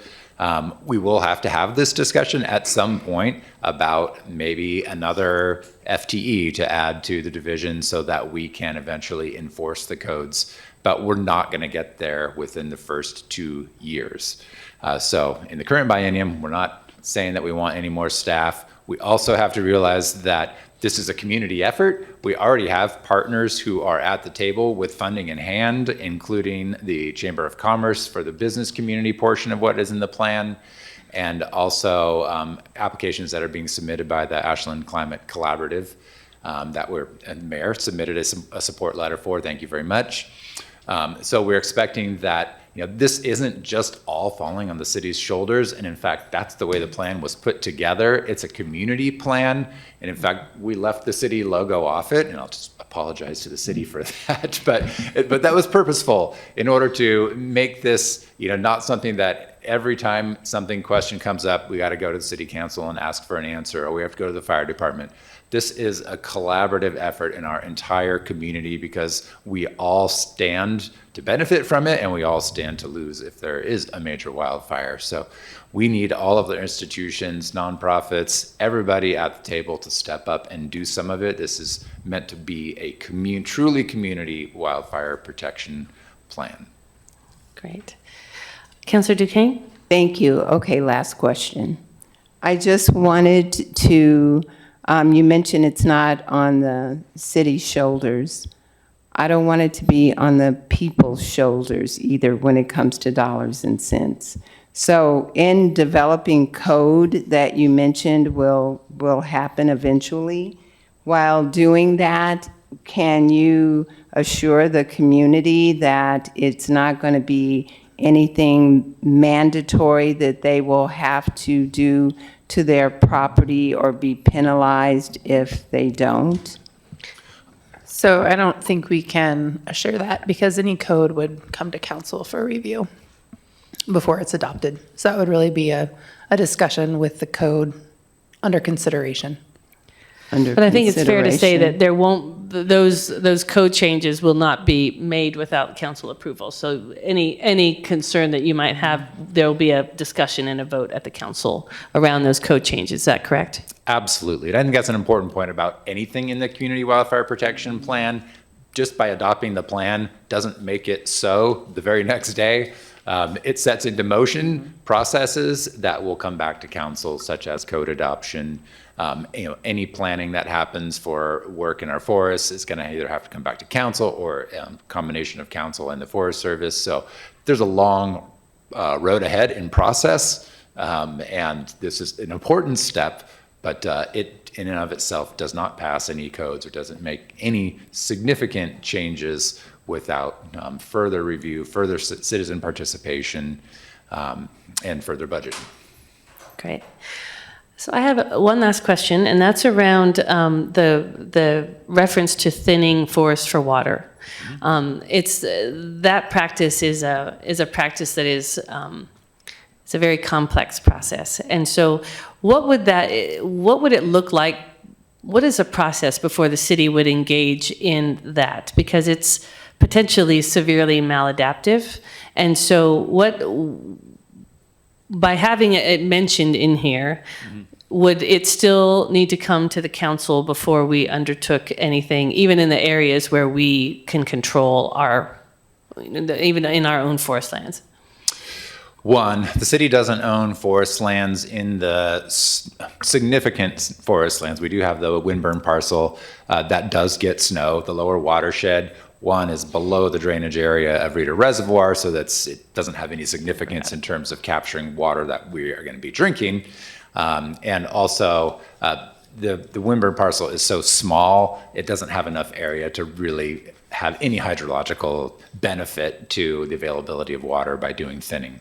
And the rest is Forest Service land? And the rest is Forest Service land, which would have to go through federal NEPA and land management and ostensibly, just like we did back in 2004, a council process to approve a plan in conjunction with the Forest Service, just like we did in the original CWPP. Great, thank you. If Councilor Sherrill. Yeah, excuse me. Thank you, Mayor. Thank you again for coming back, and thank you for all the work that you did to put this together. This is a really major piece of text that's going to help our community, I believe, for a long time. My only kind of concern, and I plan to support this, is just like the unintended consequences. You know, it's the elephant in the room. We have all this amazing state legislation that's passing. I mean, multiple infill housing bills have passed since we were even here last time, a couple months ago, looking at that. And I just would hope that we would kind of be looking far down the road to avoid unintended consequences of pairing fire safety with density and with infill housing. There was some good testimony earlier. And as it pertains to community development in the section you were talking about in your memo that you sent out, I believe on the 13th, can you speak maybe to your kind of education and your point of view down the road as this competes with infill housing? This is a sticky issue, and there's no silver bullet. Clearly, putting more structures and more people in a confined space, aka the city limits, is going to make things more challenging for wildfire. The piece that we do have in our back pocket is having already adopted the state building code for wildfire prevention, which is section R327. That requires that all new construction in Ashland residential construction is built to the highest protection for wildfire. And that really is like the golden egg that we have right now. Without that, we would be in a lot more trouble and digging ourselves in a lot deeper hole than we are right now. We've implemented that since 2021. So that was like really visionary. I'm actually invited to give a presentation to the League of Oregon Cities about that coming up next week for other communities in Oregon who are considering that approach. So Ashland was a leader on that front and continues to be, and that's something that we should hold on to as tightly as possible because it is the best bet in allowing infill at the same time as providing the kind of fire protection that we absolutely need for the future. The big challenge is our existing construction, and what do we do about that? That's really, the main emphasis of this plan. But I don't think we're going to see ourselves getting out of the infill with all of the state land use planning and energy going into it, and wanting to maintain a compact city and not sprawl out all over this end of the valley. So I don't have an easy answer, but that what we have done to date in requiring defensible space and home hardening and new construction is really important. I think that's as good as it gets for us. Yeah, I would agree. Just a quick follow-up on that. I mean, R327 is really powerful, and is the industry standard here. We opted into that. We should be proud that we have it. It is expensive, but what's the price of life safety, right? The follow-up question to that was also relating to your memo that you sent out, talking about maintain overall vision and values, including a focus on equitable risk reduction. And right now, it seems like it's only a certain small part of the market that's being put into that hardening standard. And I really like how the city has got a system where they're going to lead by example and they're going to harden their buildings first, apparently. So I really like that. I just maybe would ask, what's your definition of applying this new standard as we apply new codes, as we enforce new codes equitably? Right. Well, Sharice, do you want to talk about that? You did most of Sharice did hundreds of in-person surveys with socially vulnerable populations as part of the plan. And that is what we're talking about. And we talk about equitable risk reduction is, how do we communicate to socially vulnerable populations? How do we find out what it is they need? And that was a large part of the planning process. The issue of equitability is really core. And I can't say that we have the answers, but one of the things that we're working on right now, and one of the reasons that I've really been a proponent for a dedicated staff person to implementation, is that to find the solutions, we need to develop partnerships. We need to talk to the community and listen to people. And that's what we did for this plan. Now, it was just a small sampling of the people, but we learned a lot. The next step is to develop a community-driven partnership, community-led, and that just happened to land in our lap. A week and a half ago, I found out that there's an opportunity to propose to apply for a grant from the Oregon Health Authority, and the Ashland Climate Collaborative agreed to be the parent organization for creating a new Ashland Wildfire Partnership, Resilience Partnership. And its purpose is to figure out how to do that equitable approach. And what I propose is that using this grant funding, we don't contract, but we essentially find community connectors who are already embedded or integrated within certain populations and facilitate them talking to these folks and finding out where they're at. But what really the plan is, and this whole approach is about, is the one goal, which is to save homes from wildfire, to reduce the homes as a fuel source for those who can't afford to do it on their own. That's where the big money comes in. And under the current administration, it's going to be tough to raise the funds to serve socially vulnerable populations, harden their homes. One of the areas that we collectively need to take a hard look at is how the city looks because of its vegetation. We have a tradition of planting in a certain way and promoting certain kinds of vegetation. Making that transition means informing the community and educating them so that they can understand that their anxiety over climate change and wildfire might greatly be reduced if we collectively look at becoming a community that won't burn. It would become a safe harbor. That's the word I'm beginning to use. These are big dreams, big ideas. And people who are working daily or having a hard time earning money or taking care of their families don't have the breadth necessarily to really engage in these conversations. We don't have all the answers, but the important thing about this grant proposal is in 18 months, if we can form partnerships with various people who serve the community, kind of like the issue you were just talking about with the unhoused, you invite partners in to participate in this conversation and develop the structure and framework, the systems, the tools that will more equitably serve people. That's the vision of the CWPP. And the great thing about this grant proposal is that it would be community-led, and we would partner with the city of Ashland on many of the important things, but there are some things that we can't do. And one of those things is codes and enforcement of codes. That happens to be the stick. I'm hoping to find something sweeter. And that sweetness has to do with vision. Compelling people because it's the right thing to do. I'm saying too much, I'm sorry. No, I think this is an important question. Thank you, Councillor Sherrill. And the work that's gone into making sure that we deal with this element, that we don't leave our community members behind who are struggling and are not able to afford the changes that need to be made to their homes. I think that's a key element of all of this, so it's an important discussion to have. We do have some folks who have signed up to offer public testimony, though, so did you have anything else to add to that, Charisse? No, I just hope that you can help us realize this dream, because we're all in it together, and we have to be, or this won't happen. There's a lot of benefits from being together, better together. Indeed. So we have 3 people who have signed up to speak this evening. What you'll do is you'll come up to the microphone. There's a light sensor or light display next to you. It'll start on green. When you have 20 seconds left, it'll move to yellow. You'll hear a little buzzer, and then when your time is up, it will move to red, and you'll hear the final buzzer. The 3 people are David Lane, Daniel DeRoe, and Aaron Muck.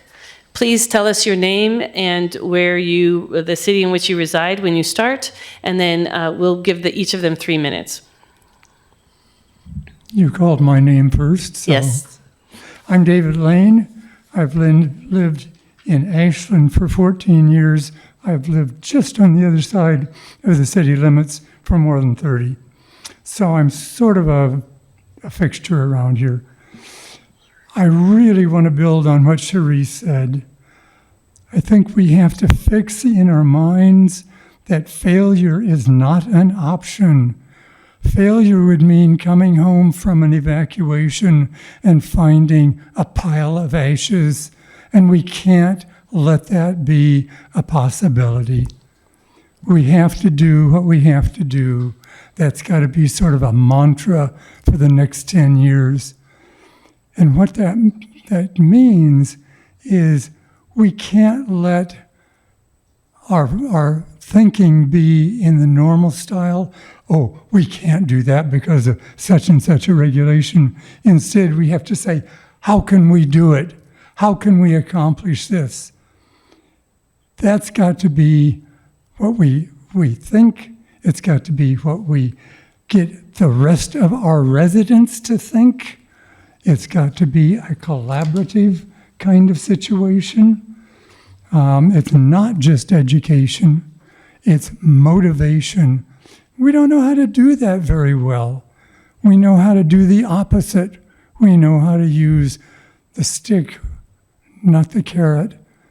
We need to work with, say, the psych department at the university. We need to put together a whole program of recreating some of the enthusiasm that we had during World War II, when we had people having used tires, drives, and paper drives, and that kind of thing, because they were so committed to the outcome. And that's what we've got to do here. And that's what I really, really want to encourage the council to turn thinking around from the normal, usual, run-of-the-mill business. You brought up the thing about the idea about how are we going to fund this? We don't really know how we're going to fund it. We need to just jump in and start and get the rest of the population enthused. And we've got lots of wealthy people here in Ashland. We need to tap into them and get them enthused about supporting this, because if we end up with even 15% of the structures in Ashland destroyed by a fire, it's going to change everything about this town. We can't let that happen. Thank you. Thank you. Daniel DeRoe? My name is Dan DeRue, and I live in Ashland, been here 11 years. And I want to thank you for your efforts on producing the comprehensive wildfire protection plan, and thank you for this opportunity to comment on it. My concern is the warning that is stated in there about high-density infilling and evacuations, restrictions on being able to get out, bottlenecks and like that. Planning can reduce risk by reducing density. There is a conflict between the demand for infilling and the demand for fire safety, and it seems to me that instead of infilling to the maximum number of units allowed, that we can tend towards a more moderate amount of units going in.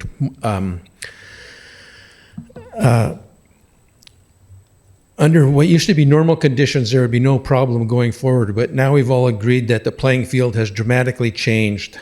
The risk percentages stated in the study are nationally, Ashland is ranked in the top 97% of communities most likely to suffer a catastrophic wildfire event. This new information is being integrated through community and city efforts. However, the current plan for high-density infilling adds more people and structures, which the wildfire and evacuation studies advise against. The Kestrel Park Phase 3 is a prime example of where it is possible to act. In Ashland, the top wildfire concern identified in the 2024 citizen survey was that traffic bottlenecks, blocked evacuation routes, and lack of alternatives to evacuation were most concerned. The third highest concern was over narrow streets and overdevelopment impeding evacuation. As the Wildfire Protection Plan states, these findings make one thing clear: the greatest threat we face is not simply wildfire itself, but unchecked development in high-risk areas. Unless we align our planning with reality, lives will be at risk.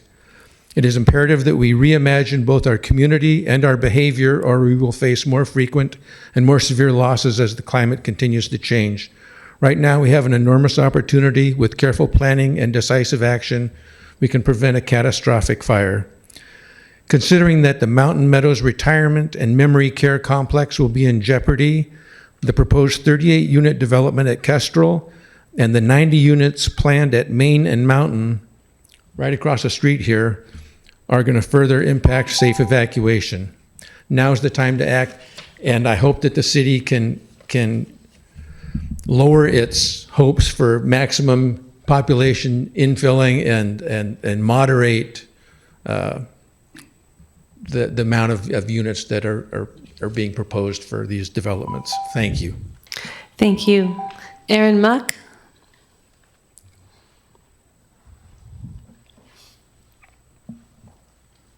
Good evening, Mayor and Council. It's wonderful to see you all. You can lift that microphone if you'd like. That's helpful. You can lift it. Thank you. Very helpful. My name is Erin O'Kelly Muck. I've lived in Ashland since 2001, and I'm the Executive Director of the Ashland Climate Collaborative. The Ashland Climate Collaborative is a solutions-focused 501c3 founded in 2002 to serve as a hub for community-based action to reduce our climate pollution and to build a resilient community. Today, our community is a growing number of Ashland residents who want to take climate action by switching from natural gas to 100% electric homes, walking, biking, and rolling around town, sending our food scraps for composting, conserving water, and collaborating with our neighbors to reduce wildfire risk. All of these choices, when taken collectively, make a difference. Wildfire is Ashland's top public health and safety threat. Ashland Climate was pleased to be a community partner with the City of Ashland in the 2025 Better Prepared for Wildfire series. We believe that this program series was a great example of community collaboration. We applaud the thoughtful work that went into crafting the 2025 Community Wildfire Protection Plan and urge you to adopt the plan in full. It is extremely comprehensive and we believe that it offers an excellent blueprint for reducing our risk of a catastrophic wildfire. Ashland Climate especially would like to recognize the significant effort that went into identifying and presenting strategies to address the needs of those in our community who are renters as well as our socially vulnerable households. We would like to inform the mayor and the council that the Ashland Climate Collaborative is in the process of applying for a grant from the Oregon Health Authority to help coordinate and accelerate the implementation of the CWPP. If awarded, this grant would enable Ashland Climate to establish the Ashland Wildfire Resilience Partnership, or AWRP, as a hub for community-led wildfire risk reduction. In addition, the project will shape whole community wildfire risk reduction initiatives. Oh my gosh, that was fast. Our grant application has been largely authored by Charisse Sidoriak, who served as lead community engagement liaison for the CWPP. She has worked closely with the leadership of the Ashland Fire and Rescue, and we are so excited to be a part of this. Thank you. Thank you. Any further questions of staff? Okay, the floor is open for a motion. Good? Okay. Councilor Bloom? Thank you, Mayor. I move to approve adoption of the 2025 Ashland Community Wildfire Protection Plan. Councilor Bloom? Yeah, nice to make a positive motion here. I'm proud to support this plan. It's comprehensive, community-driven, gives us a clear path to reduce wildfire risk. Thank you to everybody involved and the community getting involved and doing more. Charisse, I think you said it well, it takes all of us, kind of deciding psychologically that this is something that we need to do, and I think that it's evident that we do need to do it. I really look forward to all of us kind of getting to work on this, so thank you so much. Councilor Kaplan? Yes, I'd like to echo Councilor Bloom and really appreciating all the work that's been done on this. It's been a long time coming. I remember, I think one of the first meetings at the OSF rehearsal hall, getting everybody, I don't know what that was called, maybe that was the MAC or something. It was a big meeting with 60 or so people, breaking after that into working groups and kind of going out and coming back, and some of the researchers coming into a meeting that I participated in at, I think it was at SOU somewhere. It's just an enormous amount of work, and I think it shows in this document that you produced. I think you said pretty eloquently that this is a real frame. There's a lot of initiatives, to take forward. So it's really a jumping off point. It's a starting point. We have to all build it together. I appreciate what David Lane said, is that we don't know all the answers, but we have to.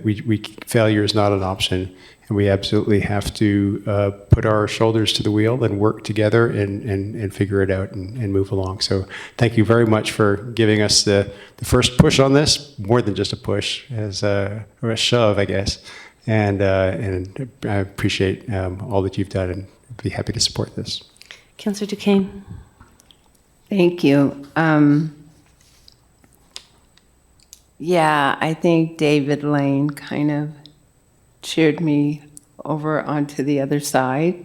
However, something that was brought up earlier about density, and that's real. Evacuation, that's real. And we already have in place that all new buildings will be built a certain way and electrified and this and that. And I think that's great. I'm just hoping that I'm still here when we develop the code so I can give my 5 cents. Because, we talk about equity. So many people in Ashland are renters, 47%. And just because you own a home doesn't mean you're living large. So my hope in seeing this through is that it truly is equitable. I still don't know where we're going to get that $10 million a year from. And I just don't want that to be on the ratepayers and the people who really are struggling here in Ashland. That is my reluctancy. That is my resistance. So, yeah, I'm done. Councillor Dale, or excuse me, Councillor Sherrill? Just want to say thanks again for all the work that's went into this. I think if this vote goes well, you'll probably both sleep really well tonight. I know it's been a long journey, and just we're lucky to have you both. I know growing up here and seeing your career bloom, there was like regional awards and regional training, then national, then international, and then having you come into the community and put in tens of thousands of hours probably on this. We're just like really lucky to have a couple of the smartest minds around doing this work. And I plan to support it. Thanks. Councillor Dale.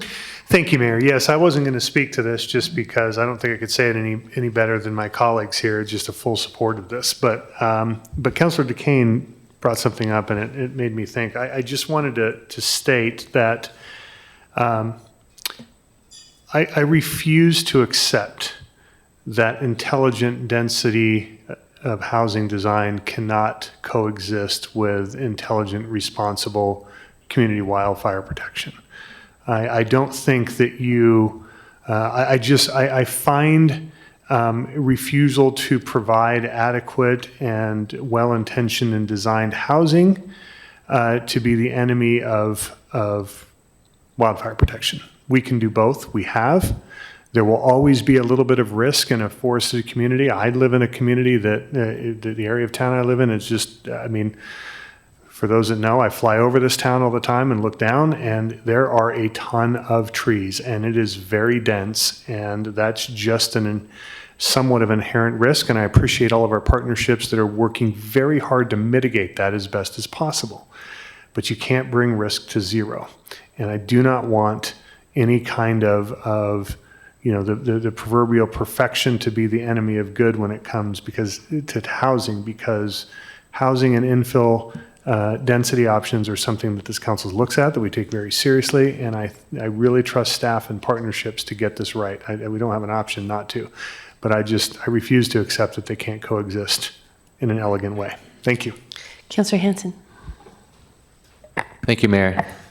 Chris, Sharice, thank you both for coming back. I really appreciated the first presentation, and I learned a lot, and going back over the plan, I still think is fabulous. I appreciated the memo too, and that the city will lead by example, among other things in that memo. And I most appreciate that this is a partnership between so many different organizations, and I'm grateful that the Climate Collaborative is interested to come on board to help. We can't make people do things. We want people, myself included, to be engaged and to help the community out. I know that there's going to be some hard, I don't know, I think that there's going to be some hard code decisions for the state of Oregon collectively, and I hope that it doesn't fall with a heavy price tag on businesses and people, but we're going to figure it out. We're going to figure it out. And I don't know what that means. I mean, 5-10 years from now, I'd love to look back on this. But I'm in 100%. So hold me accountable to that. And I thank you for all your hard work. And I just want to thank all of the community members and the staff who were involved in putting this together. When the city passed the Climate and Energy Action Plan in 2017, we understood that it was adaptation light, but it did identify wildfire as our biggest climate threat, and that threat has only escalated in the last several years. And so this is a climate adaptation plan, and it avoids so many of the pitfalls that many communities find when they're doing adaptation planning, because it imagines the reality that we are trying to address. It understands the existential threat that wildfire poses to us, and it lays out the full breadth of what we need to do, even though we don't know exactly yet how we're going to get there. And those elements, and including the entire community, are really the hallmarks of an adaptation plan that will work. So I also am all in. I believe this council is all in. And thank you again so much. We look forward to what those next steps might be. If there's no further discussion, roll call, please, Alyssa. Hanson, Yes. Duquesne,